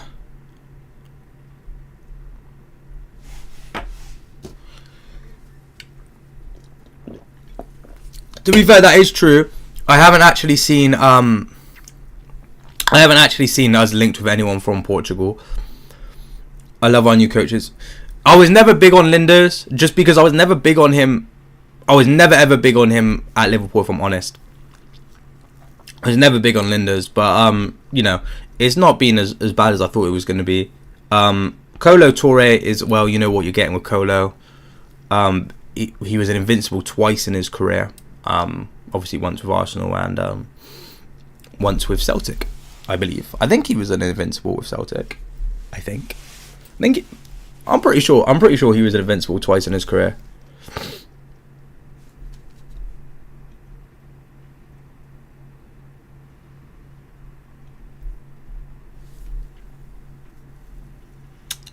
Bro, the nose ring is drip, bro. I don't know what I don't know who's trying to convince who of what, but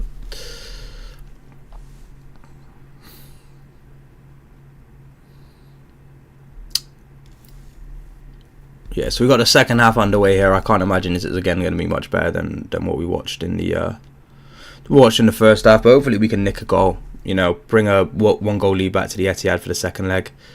With that being said, Hall again looks to be Newcastle's main danger, bringing the ball forward, and that's something I said if you watch my watch along against what is it? Newcastle against United. That should be a foul by Guimaraes and free kick to City. Remember when City didn't want to hijack Bayern still for Elise because they had Savinho on the cards? I always thought we didn't go for Elise because we were getting Doku. I swear that was it. I swear we could have got Chelsea wanted Elise, City wanted Elise, but City didn't want to go for Elise. They wanted to go for Doku instead, and then that's how we ended up at Bayern, if I remember correctly.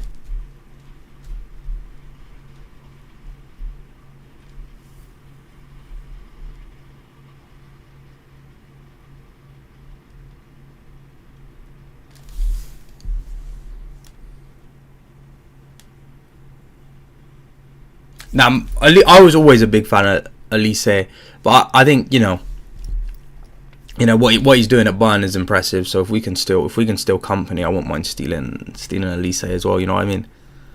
Foden now, Bernardo Silva. Now it's Doku. He looks up to cross, does cross. It's instantly cleared by Newcastle.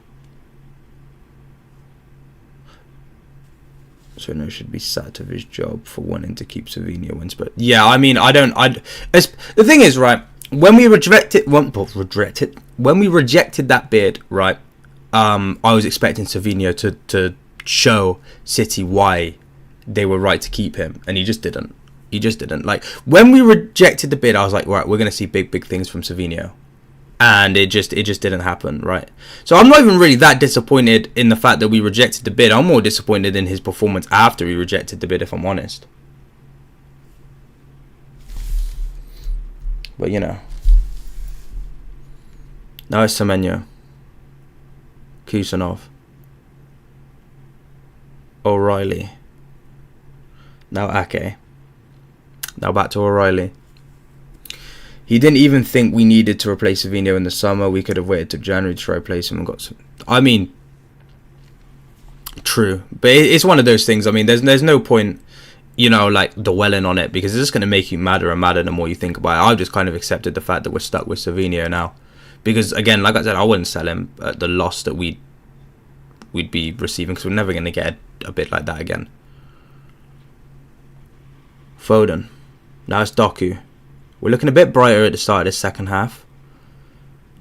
Doku cuts it back to Ake. Ake goes for the cross.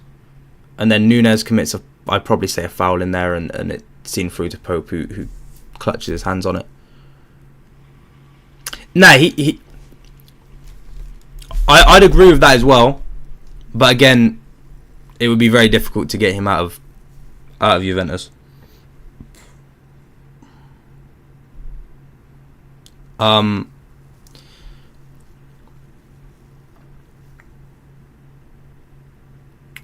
that's a bit of a crazy touch from Chow there, and he's now under pressure from Haaland, and he has to put it out for a City throw-in.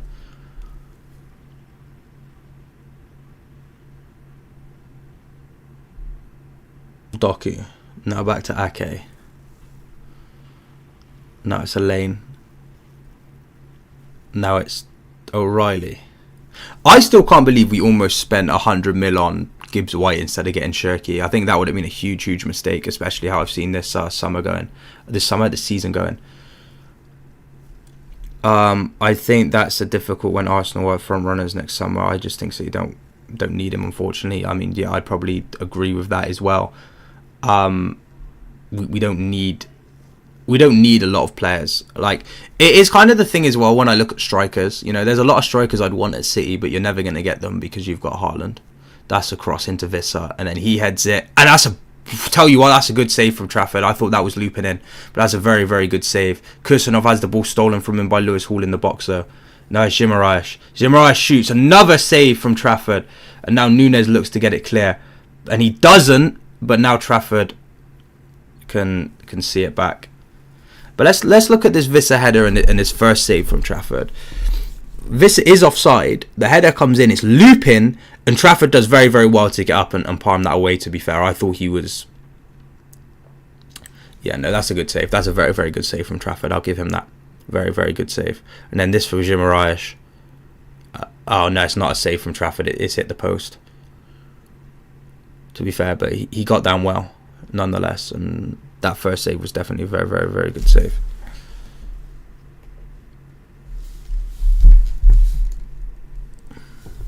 We have Omar Mouche as well, unless if Omar doesn't want to improve his ability and link up. I mean, again, my main issues with Omar is his first touch is, you know, he's usually chasing his first touch, and he finds himself offside quite a bit. They're my main two concerns with Omar.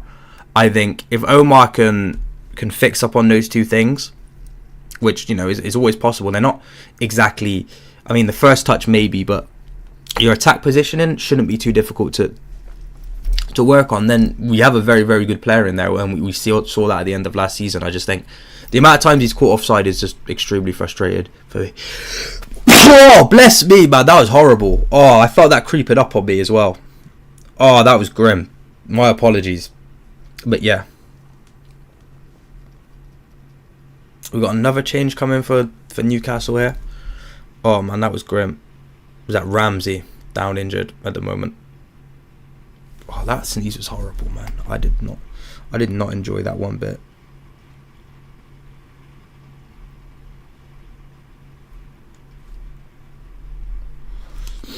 Oh, that was grim.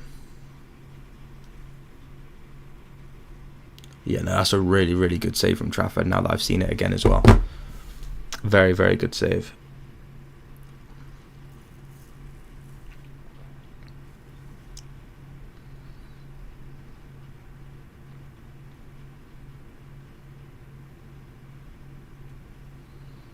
And then the second one obviously hits the post, but I think he keeps that out if it's on target as well.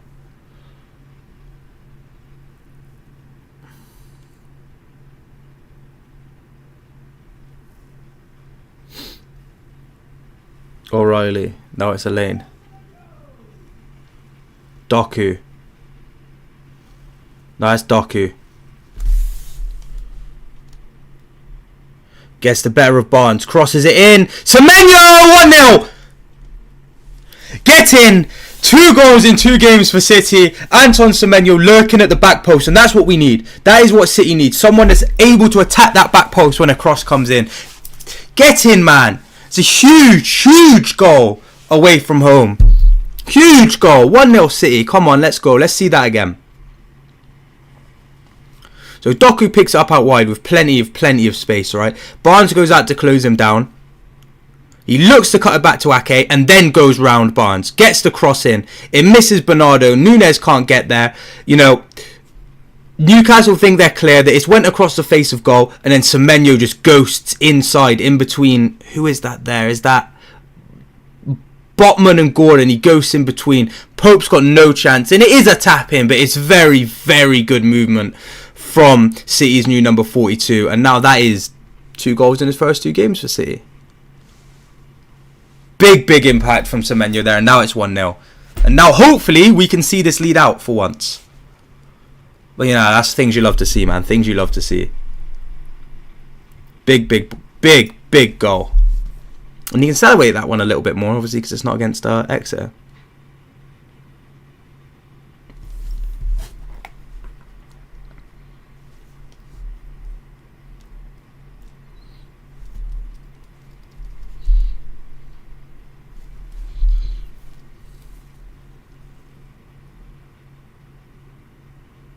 Come on, we definitely started the second half a lot better than we played in the first half, and hopefully we can just keep playing with that intensity, and obviously hope to sort of build on our lead, so we've got less to do in the second leg. Long by Kusanov, no one really there, and Botman's able to head it down for Hall.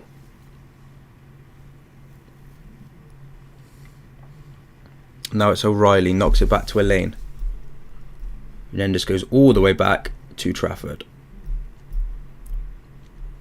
Now it's Trafford.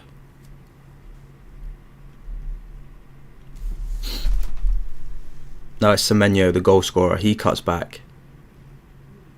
Goes back to Nunez. Nunez to Gomez. Gomez? O'Reilly. I don't know why I said Gomez. My head's gone, bro. My head's gone. Now it's O'Reilly again, who I think's been decent in midfield. You know, hasn't set the world on fire, but I don't think he's looked too bad. Kusanov. Foden goes long to switch it to Doku. It's a brilliant touch by Doku. Does he look to get the cross in? Looks to shoot, it's blocked. Then it's O'Reilly now. Ake. Doku again. Everything's going through Doku in the second half. This time he's got Miley to beat. Cuts it back to Ake. Now it's O'Reilly. Foden. He's dispossessed. Barnes goes back to Miley. And then into Guimaraes. Barnes. Shaw. Miley. Was that Shaw? Oh, that was Ramsey. Sorry, my bad. Now it's back to Shaw. Pope. He goes long. And then it's knocked forward by Elaine. Now it's Lewis Hall to drive forward for Newcastle. Out to Gordon. He cuts inside. Cuts around Foden. Now it's Ramsey. Joe Linton and now Miley.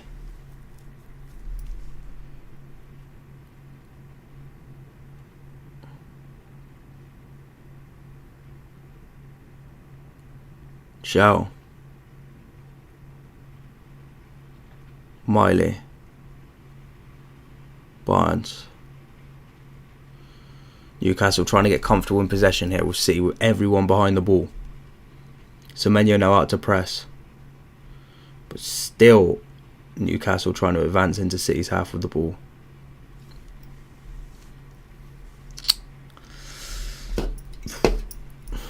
Botman. Now Joe Linton. Now out to Gordon. Gordon cuts inside and plays a nice ball inside to Visser. And his shot is blocked by Elaine, but it drops back to Joe Linton, whose shot again is blocked by Elaine. Now it's Guimaraes to let one fly from the edge of the box, but it goes straight to Trafford, who's able to keep hold of that one. Yeah, he picks up a lot of space. Both Kusanov and Elaine go out to close him down easily, which is something I've been very critical of City players not doing as of late. Again, prime example being Matoma's goal against Brighton, but they both did well there, and it was a comfortable save for Trafford to make. Now it's Gordon. He tries to take it past Nunez, but Nunez is luckily able to get there first and see it back to Trafford, who takes a touch and then pings it straight. Bernardo Silva, have you lost your mind, broski?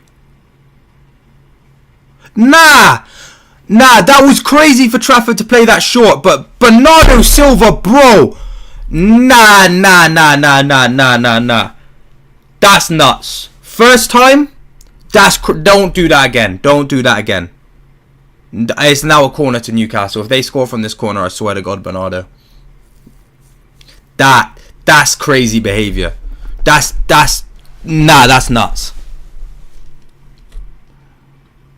Lewis Hall now on the corner for Newcastle. He crosses it in. And did City do enough to see it out? Because Trafford flaps at it. I think that one's went out, but I think it's went out for another corner. It has went out for another corner. The corner comes in from Hall.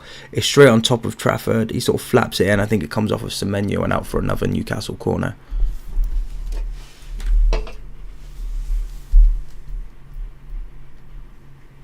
So another corner for Newcastle. This one's whipped in. This time Trafford's able to punch it clear. And now it's Doku on the end of it. He takes one touch and tries to go round Hall, but he does very, very well to stop him advancing any further up the pitch.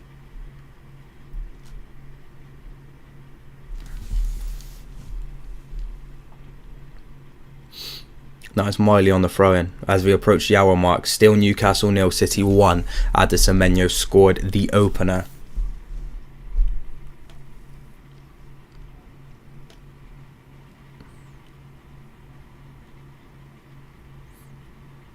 Boom. Botman goes long to Miley, who takes a nice touch inside Ake. But Ake's still there with him.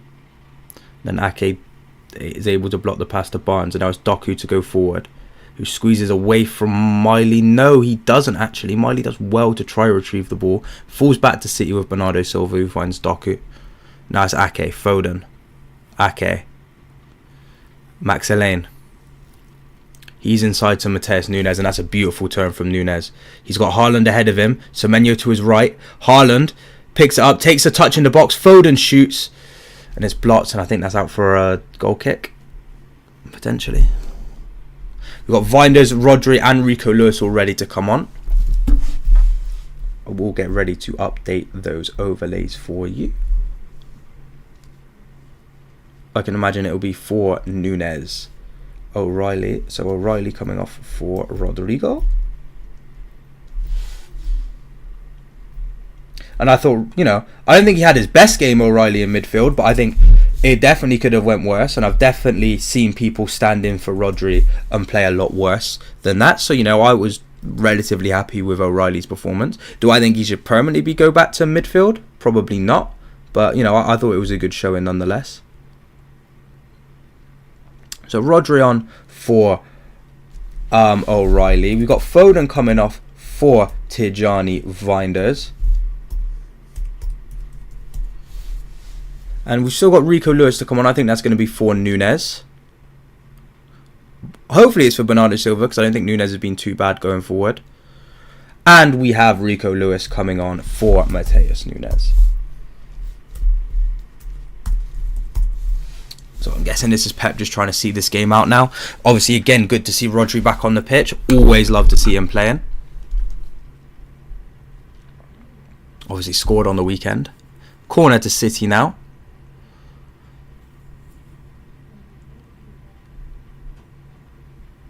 Taken by Vinders.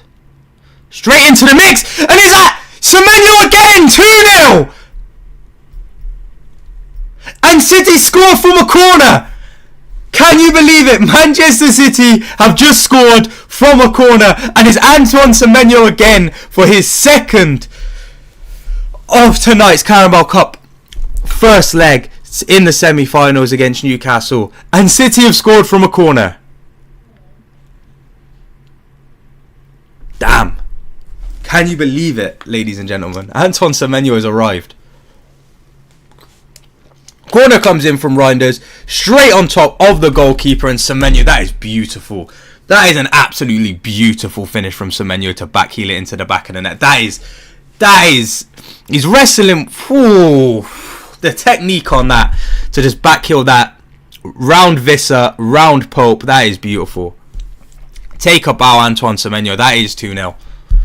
And it really has been his day in front of goal. I guess that's kind of what we need from our wingers, really. I don't think he's had the best game when it comes to completing take-ons and his link-up. But he's been there when we've needed him the most in goal. Potential offside. Is he behind the goalkeeper? So this could still get disallowed here. I don't think he's behind the goalkeeper. I think he's in line with Nick Pope here. So I think that should be given. I don't see a world where that is... I don't see a goal where that's ruled out. Or is Haaland offside? Oh, that could be ruled out, actually. Haaland is offside. So that could be ruled out, whether they deem that Haaland's been interfering with play. Because Haaland is offside. So this one could be ruled out. I don't believe he's interfering with play. But then again, he is close to he is holding the defender that's keeping Pope from getting to that. So this could well and truly be disallowed. This could definitely be disallowed here by VAR. You'd hope not, but I think it might be. I think this could be disallowed here.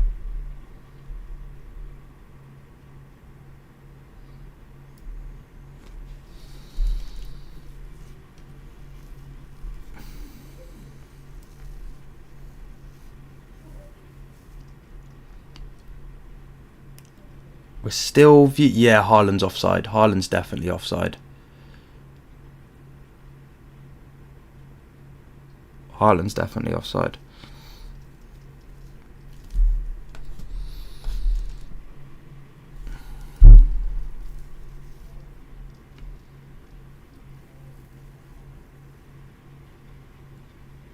Yeah, I think this will be disallowed. They're taking their sweet time with this.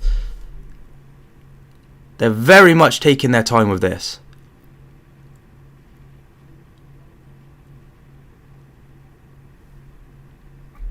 Very, very much taking their time to try work out whether this goal is a goal or is not a goal, which I think is a bit of a waste of time.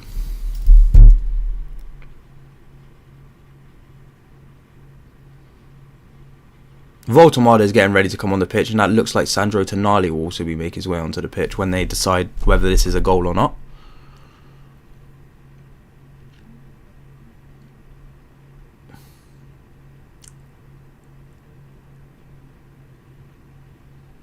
Blimmin' hell, man. We don't...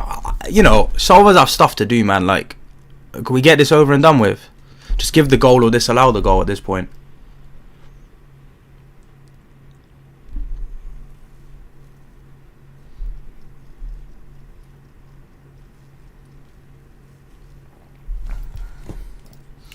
Either give the goal or disallow it.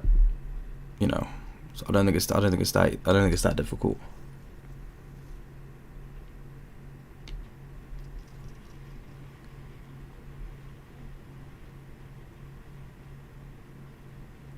We're still going. We're still going on this check. Offside. So it's been ruled out. It will stay as 1-0.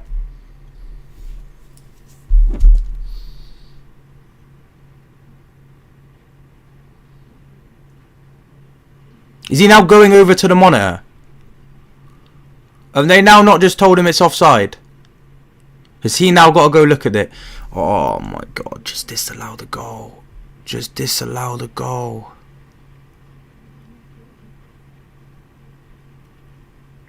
Oh, are they saying if... I don't think he interferes with play.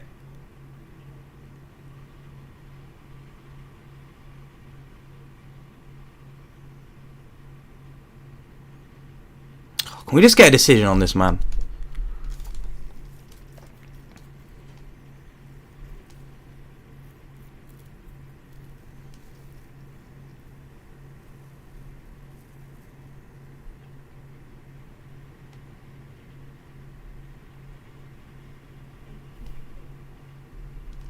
Right, we're getting a decision. Obviously, I can't hear what he's saying, so I'm not really in the know.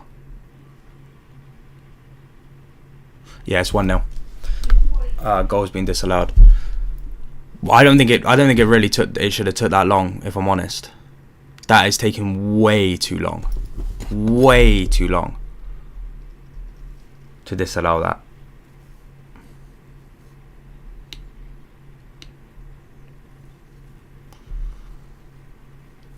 That was way too long. And now we have the changes. Vissa coming off for Voltemada, and I'm going to guess it's Ramsey coming off for Tonali. And it is Ramsey coming off for Tonali. Yes, look at that.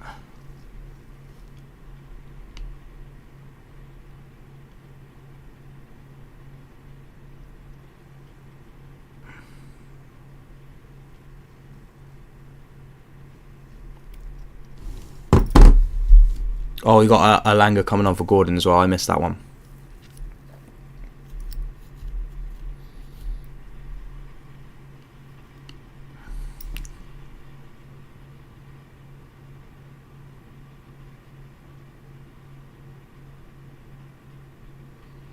So we're back at 1-0. Joe Linton's getting ready to start a scrap here with Bernardo Silva, despite the fact he's already been booked. Well, I mean, just let him have it, mate. Just let him go get his red. So we've got 20 minutes left. Obviously, there's going to be a whole heap of added time now after that. VAR just wasted our time taking ages to disallow the goal.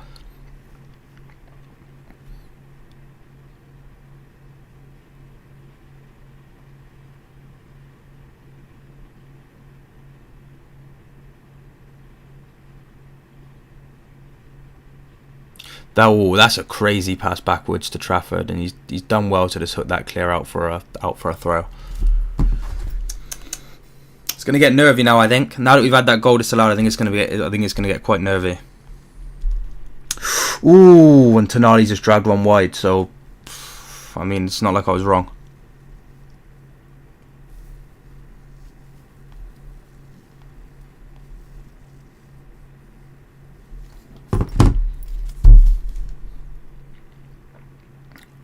Good. I was gonna say it's good connection with Tonali. It is, you know, the accuracy just wasn't there, man. The accuracy was just not there at all. I'm on the wrong one there. Where am I meant to be here? How's it going, man? This is going to get a bit scrappy now. Rodri hooks it forward to Haaland. He's got Semenyo ahead of him. And then Vinders. He chooses to go to Vinders. Vinders hits the shot straight off Hall, and it's going to be a throw into Manchester City.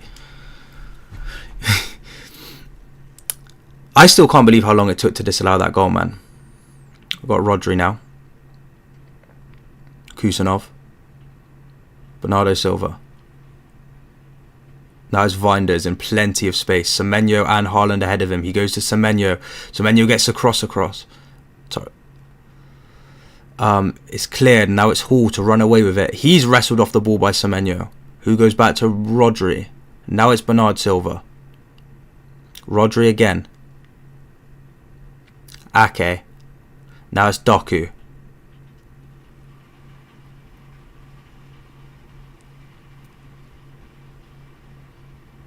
Doku to Ake. Now back to Doku. Goes to the byline to get the cross in, and it's cleared by Joe Linton. Only as far as a lane though, who heads it forward to Lewis, who's pushed to the floor by Barnes, and that will be a free kick to City.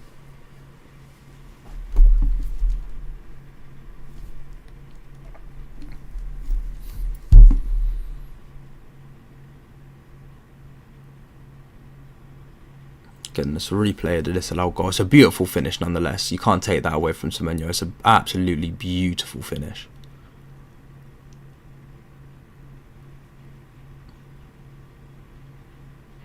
But yeah, Haaland is offside. And he probably is interfering with play as well.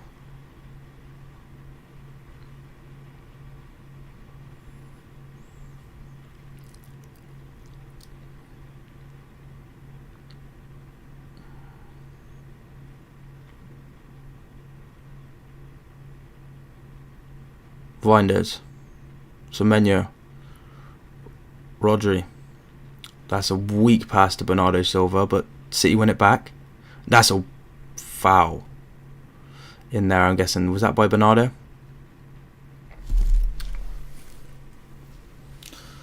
Yeah, foul by Bernardo on Guimaraes.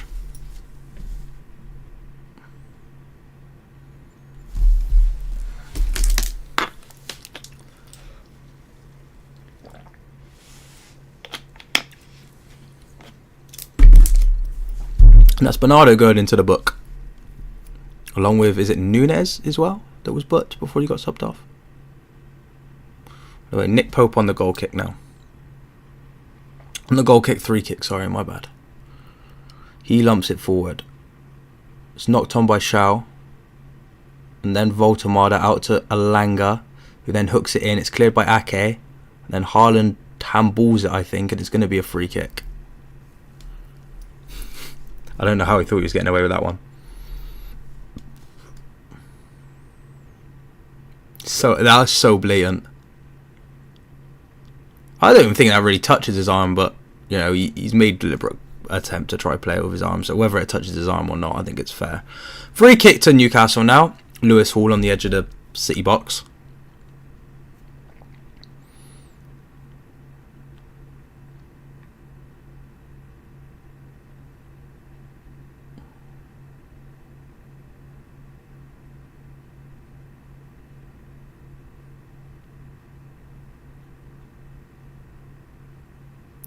Hall now. He whips it in. Back stick. Cleared by Haaland. And now it's Semenyo. Who can just hoof it long for Bernardo Silva to chase. But it does go out for a throw in for Newcastle. Yeah, I think this could be a very, very nervy end to this game, if I'm honest. Very, very nervy. Shirky's getting ready to come on though, you know. I'm excited to see that. I'm guessing it will be for Antoine Semenyo. I can't imagine it being Bernardo Silva or Doku. I think it will be for Semenyo, but hey ho, who knows? Now it's Joe Linton. He's being pressed by Vinders. He does go down, but he keeps possession of the ball, and now he hits it long for Alanga. Ake's out there to meet him, but he takes a beautiful touch inside Ake, and now it's still Alanga. He goes out wide to Barnes. Alanga, cleared by Vinders. But it will go out for a throw into Newcastle. Tonali. Botman. Now it's Barnes. He looks to clip one into Alanga, who I think was offside, but his touch is heavy anyway, and it's seen straight through to Trafford. 75 minutes on the clock now. Still City 1, Newcastle 0. Now here's Ake. Inside to Doku. That's a good turn. That's a very, very good turn. He's still going, Doku, and that will be a foul from Guimaraes, who will now go into the book. I'm watching the match right now. What a coincidence. Yeah, that's a blatant yellow card. Blatant yellow card. So very, very good run from Doku as well. Very nice tight control out on that right side. Absolutely does Voltamala with a La Croqueta. And then that is a, yeah, cynical foul from Guimaraes, but someone had to stop him.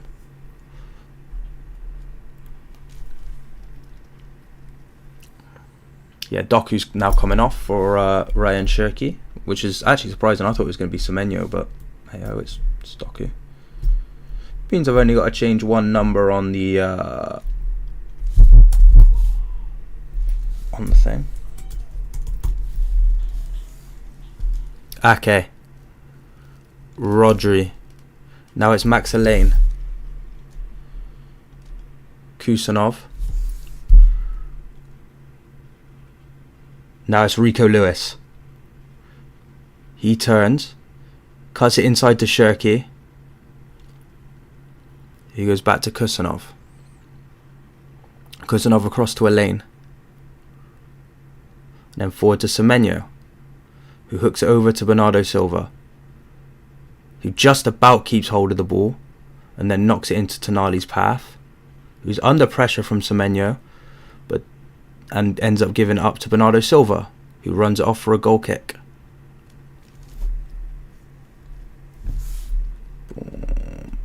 How long have I been supporting City? Since I was 5 years old, 6 years old, something like that. Basically ever since I started watching football. Bernardo Silva, Haaland, Bernardo Silva, still Bernardo Silva, and that's a block. Shirky. Nice footwork by Shirky. Still Shirky. Now it's Bernardo Silva. He crosses it in. Yeah, so I started watching football when I was about 5 or 6, and then yeah, that's been since I've supported City really. Because when I was younger than that, I literally had zero interest in football. I'm not really too sure why. I always found it boring, and then there was this one. It was decent footwork from Bernardo, but it's a poor shot, and it's an easy block by all. I just never really had an interest in it, and then there was this one game of football I watched. I think it was Man City versus Sunderland, I want to say. And it just kind of opened my eyes to how good the sport really was. And now, unfortunately, I may have an unhealthy obsession with it, but that's neither here nor there. Maybe if I started taking interest in football sooner, I might have been a tad better player and made it pro. But who knows, man? Who knows?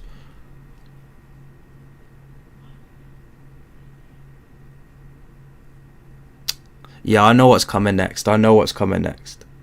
Oh, United. I was gonna say something, my mind completely went blank.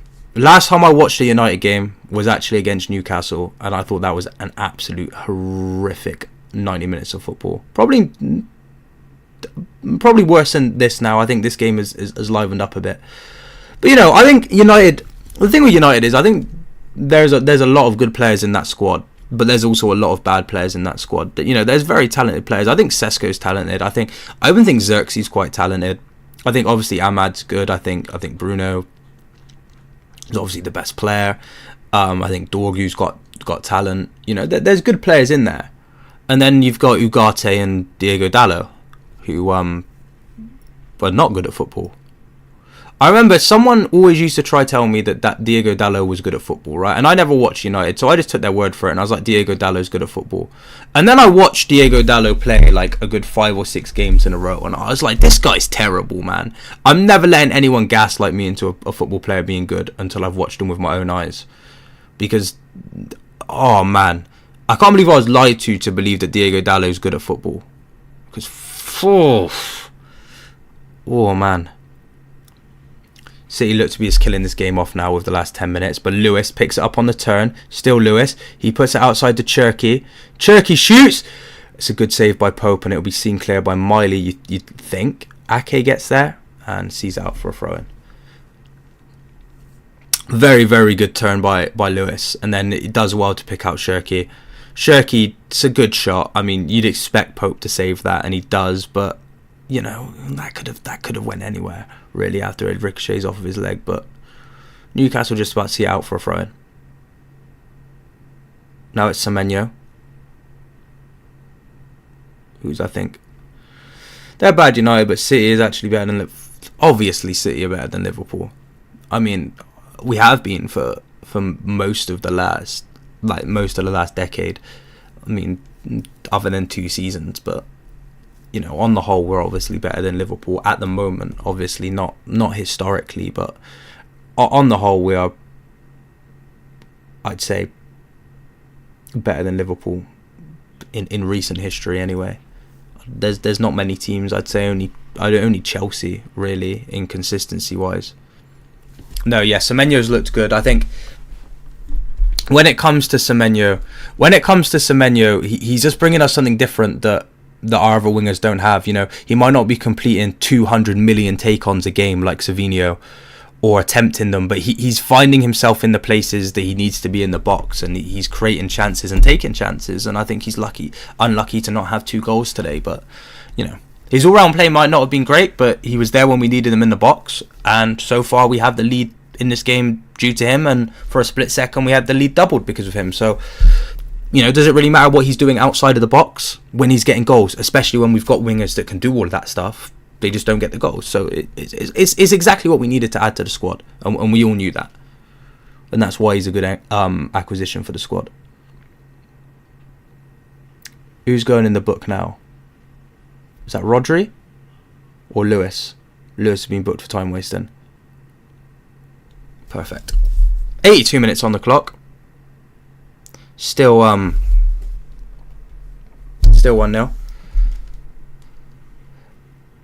I mean, I don't understand why it took so long for that goal to be given as offside, if I'm honest. I spotted it basically straight away that Haaland was offside and interfering with play. Elaine, keep your composure, lad. Nice. Come on, Trafford, just hit that up. Yeah, it took so long for that to be disallowed, and I actually don't understand why. I thought it was pretty straightforward. We've got Ake bursting forward here, but I think Shao's going to get there. Never mind, it rolls out of play first. When you see Ake bursting into space to run to a long ball, it's a long day.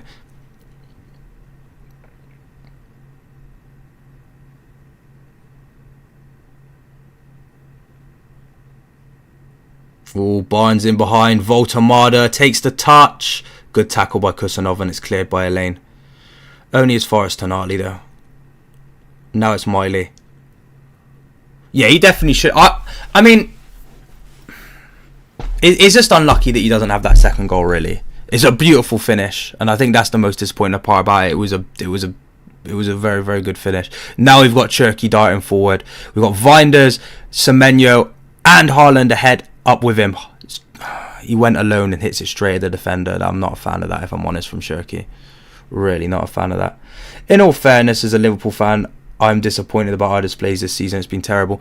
I mean, even I've actually watched a considerable amount of Liverpool games this season, and it's just not very inspiring. I remember watching the first game against Bournemouth, funnily enough, where Semenyo scored that brace, and I just like the capitulation from being 2 goals up and cruising, and Bournemouth not even looking like they had a really way into that game, right?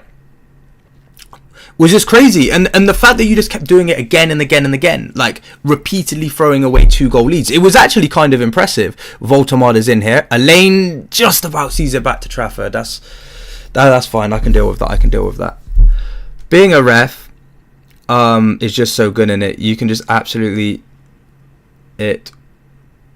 true.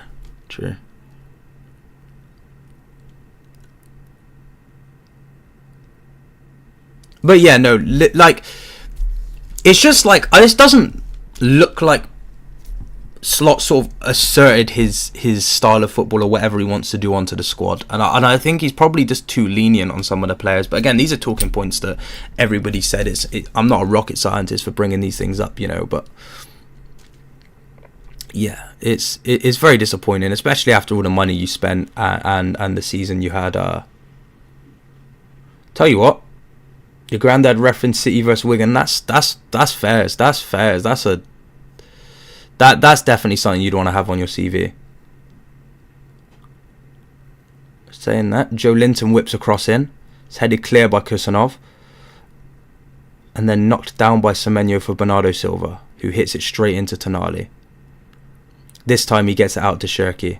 Now Cherki's got Haaland up with him. He has to find that pass. Oh, that's a good tackle from Pope. He read that well, Nick Pope, to be fair. He read that very, very well, because Haaland was getting away at speed, and that was a good pass from Cherki, because Haaland was making his way across Botman. I've got Kieran Trippier coming on. Has he been injured? Because I have not seen Kieran Trippier play in years. Well, years is an overstatement, but you know what I mean. And he comes on for Bruno Guimaraes. I'm guessing that means Miley's going into the midfield for the last, I'd probably say 10 minutes, because I'm going to say there's going to be 6 minutes at least added time here at the end of this match. But again, City only scoring 1 goal. It's never ideal. And we are seeing my boy Ryan Aït-Nouri come on for Nathan Ake, which, when we're trying to defend a 1-goal lead, is Aït-Nouri the player I want to see coming on? Only time will tell. If he's willing to defend. Is that really a photo? Yeah, it is. I don't know if you can see it. It's just about, it's signed on the 7 up there at the top. I think I got it for my 18th birthday. Was it my 18th or my 17th? It was definitely my 18th. I got it for my 18th birthday. So yeah, my 18th birthday. It was definitely my 18th birthday. I think it's one of my prized possessions, really. Hence why it's sort of front and centre in my room. Then again, my room would look really weird without it, because that's just a huge bit of open space behind my desk. So, it just makes my room look a lot more full. Got Semenyo here peeling off the back of Trippier. Aït-Nouri advancing ahead of him, but he decides to go back to Rodri. Now it's Bernard Silva. Ryan Aït-Nouri. Rodri. Now it's Max Elaine. His pass is intercepted by Alanga, but he's able to step up and intercept his pass forward to Voltemada, and then Alanga sees it out for a City throw-in.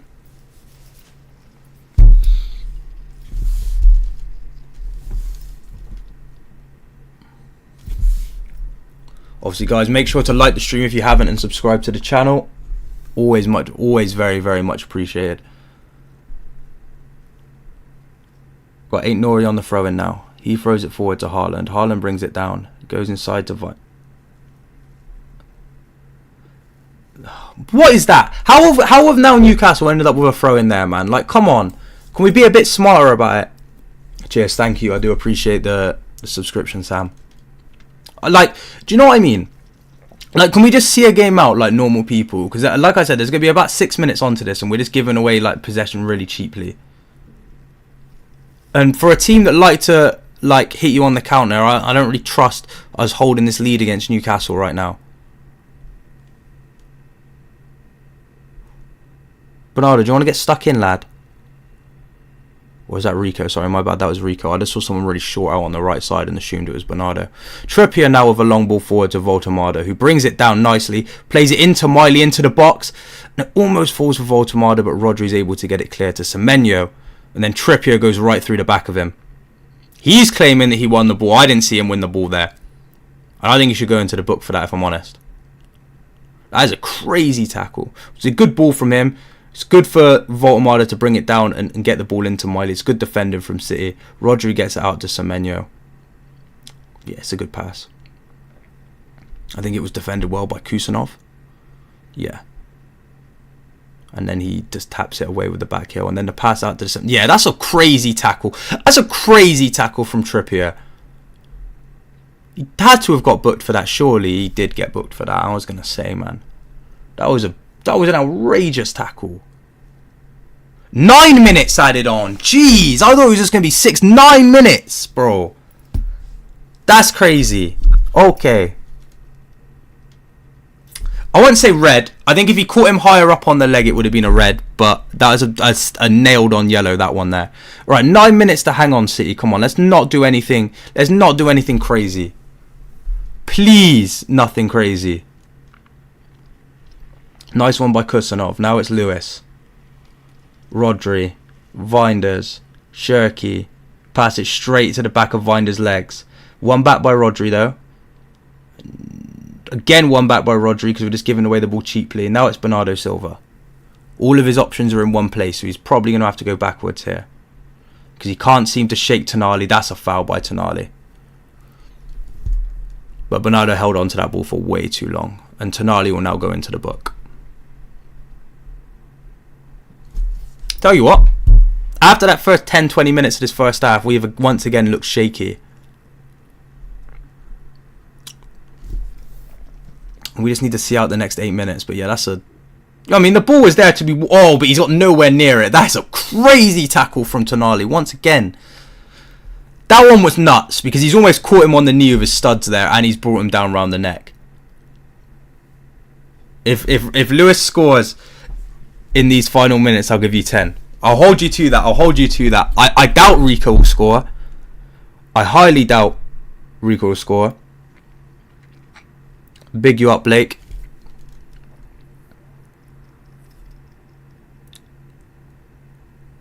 Now it's Shirky. He's got Haaland ahead of him. Still Shirky. Shirky shoots and it's straight up Pope.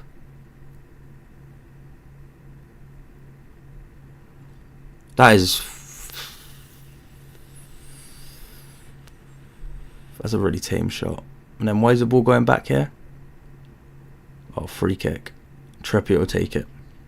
92 minutes of the... or 2 minutes of the 9 added on being played. Still 1-0 to City, but we're living life on the edge. Someone's about to get booked. And I think that is... Oh, it's Pep Guardiola that's getting booked. Nice. You love that. Because he's not in his technical area. Or is it Linders?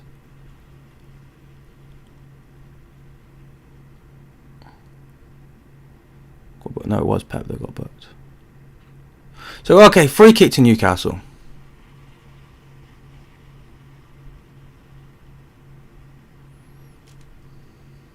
Voltemada headed away by Kusanov, but it's Joelinton, Tonali, Barnes, crossed in, Voltemada just wide.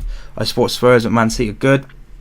Bro, why did you not just take Savinho off our hands in the summer? That could have been your pain. But instead we're stuck with him. But you got Gallagher though. Although I don't think Gallagher is what Spurs need. I think Gallagher's a good player. He's just not what Spurs need. I think you've got too many players that can run about and rough people up, but not pass forward. Imagine if Arsenal win the Premier League, I'll actually go mad. I think that's the reality at this point. I think Arsenal are definitely going to win the league, if I'm honest.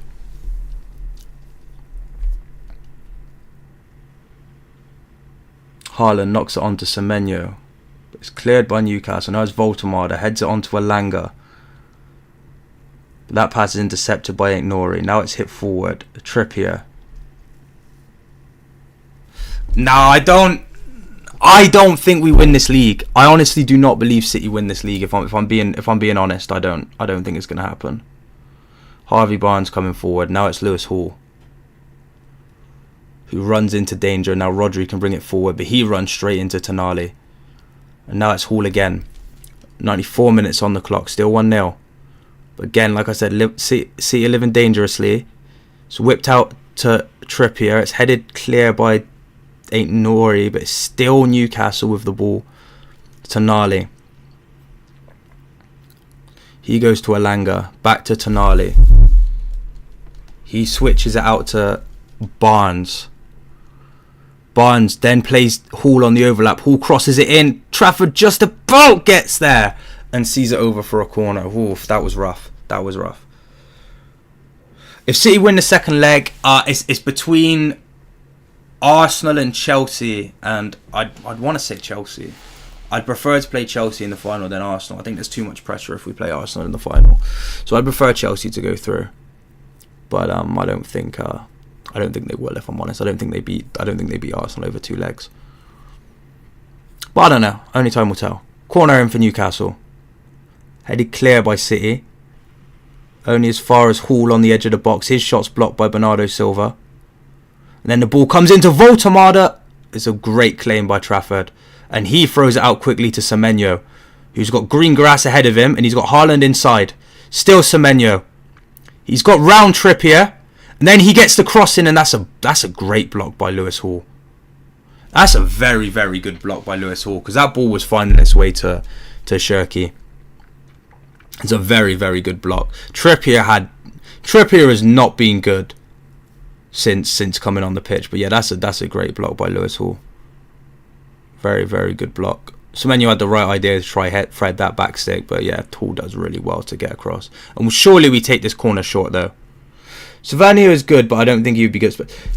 Savinio is not even good at Man City, so I doubt he'd be good anywhere in the Premier League, if I'm honest. Yeah, we go short to Vinders. Now it's Shirky still. And then Tonali puts it out for a City throw. We've got basically 2 minutes left of this added time. 2 minutes. Nori on the throw. Nothing stupid now, lads, please. Nothing stupid. Shirky, Nori.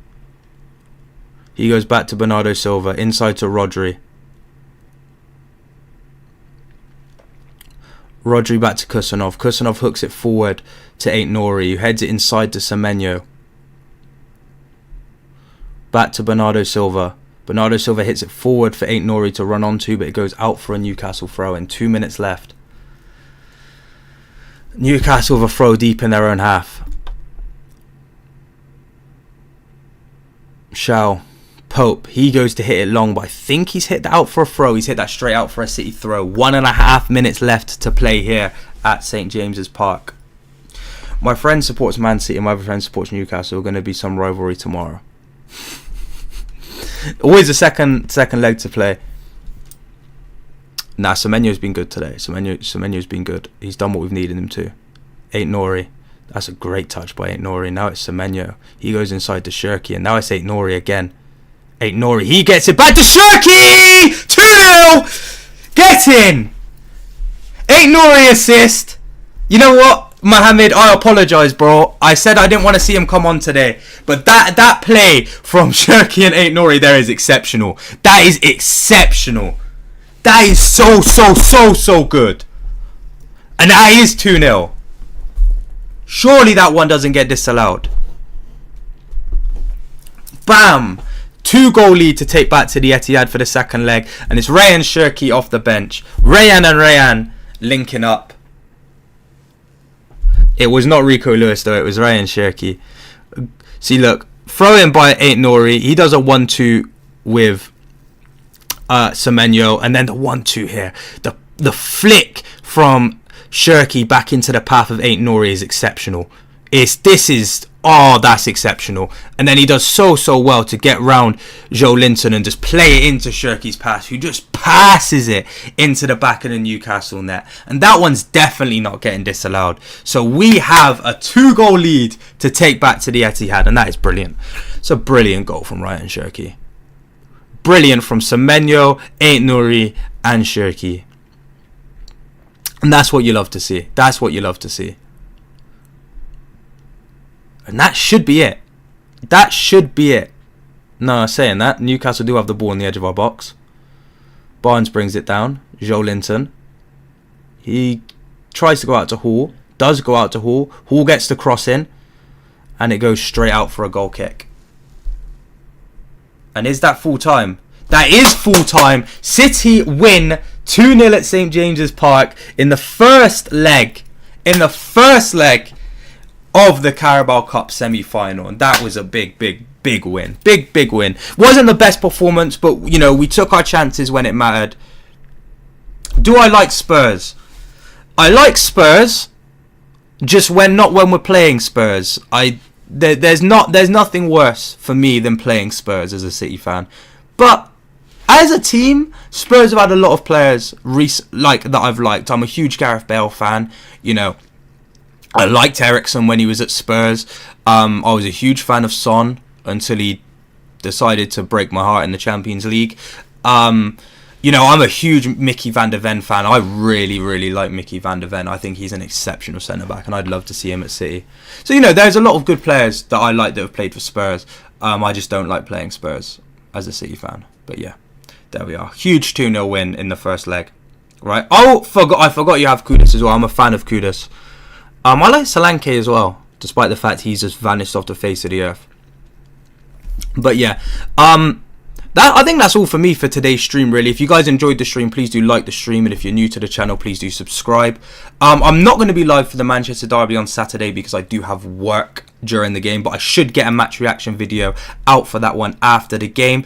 Obviously, check out my match reaction video to this match that will be going out after this. But yeah, I've been Nathan. Hope you enjoyed the stream. And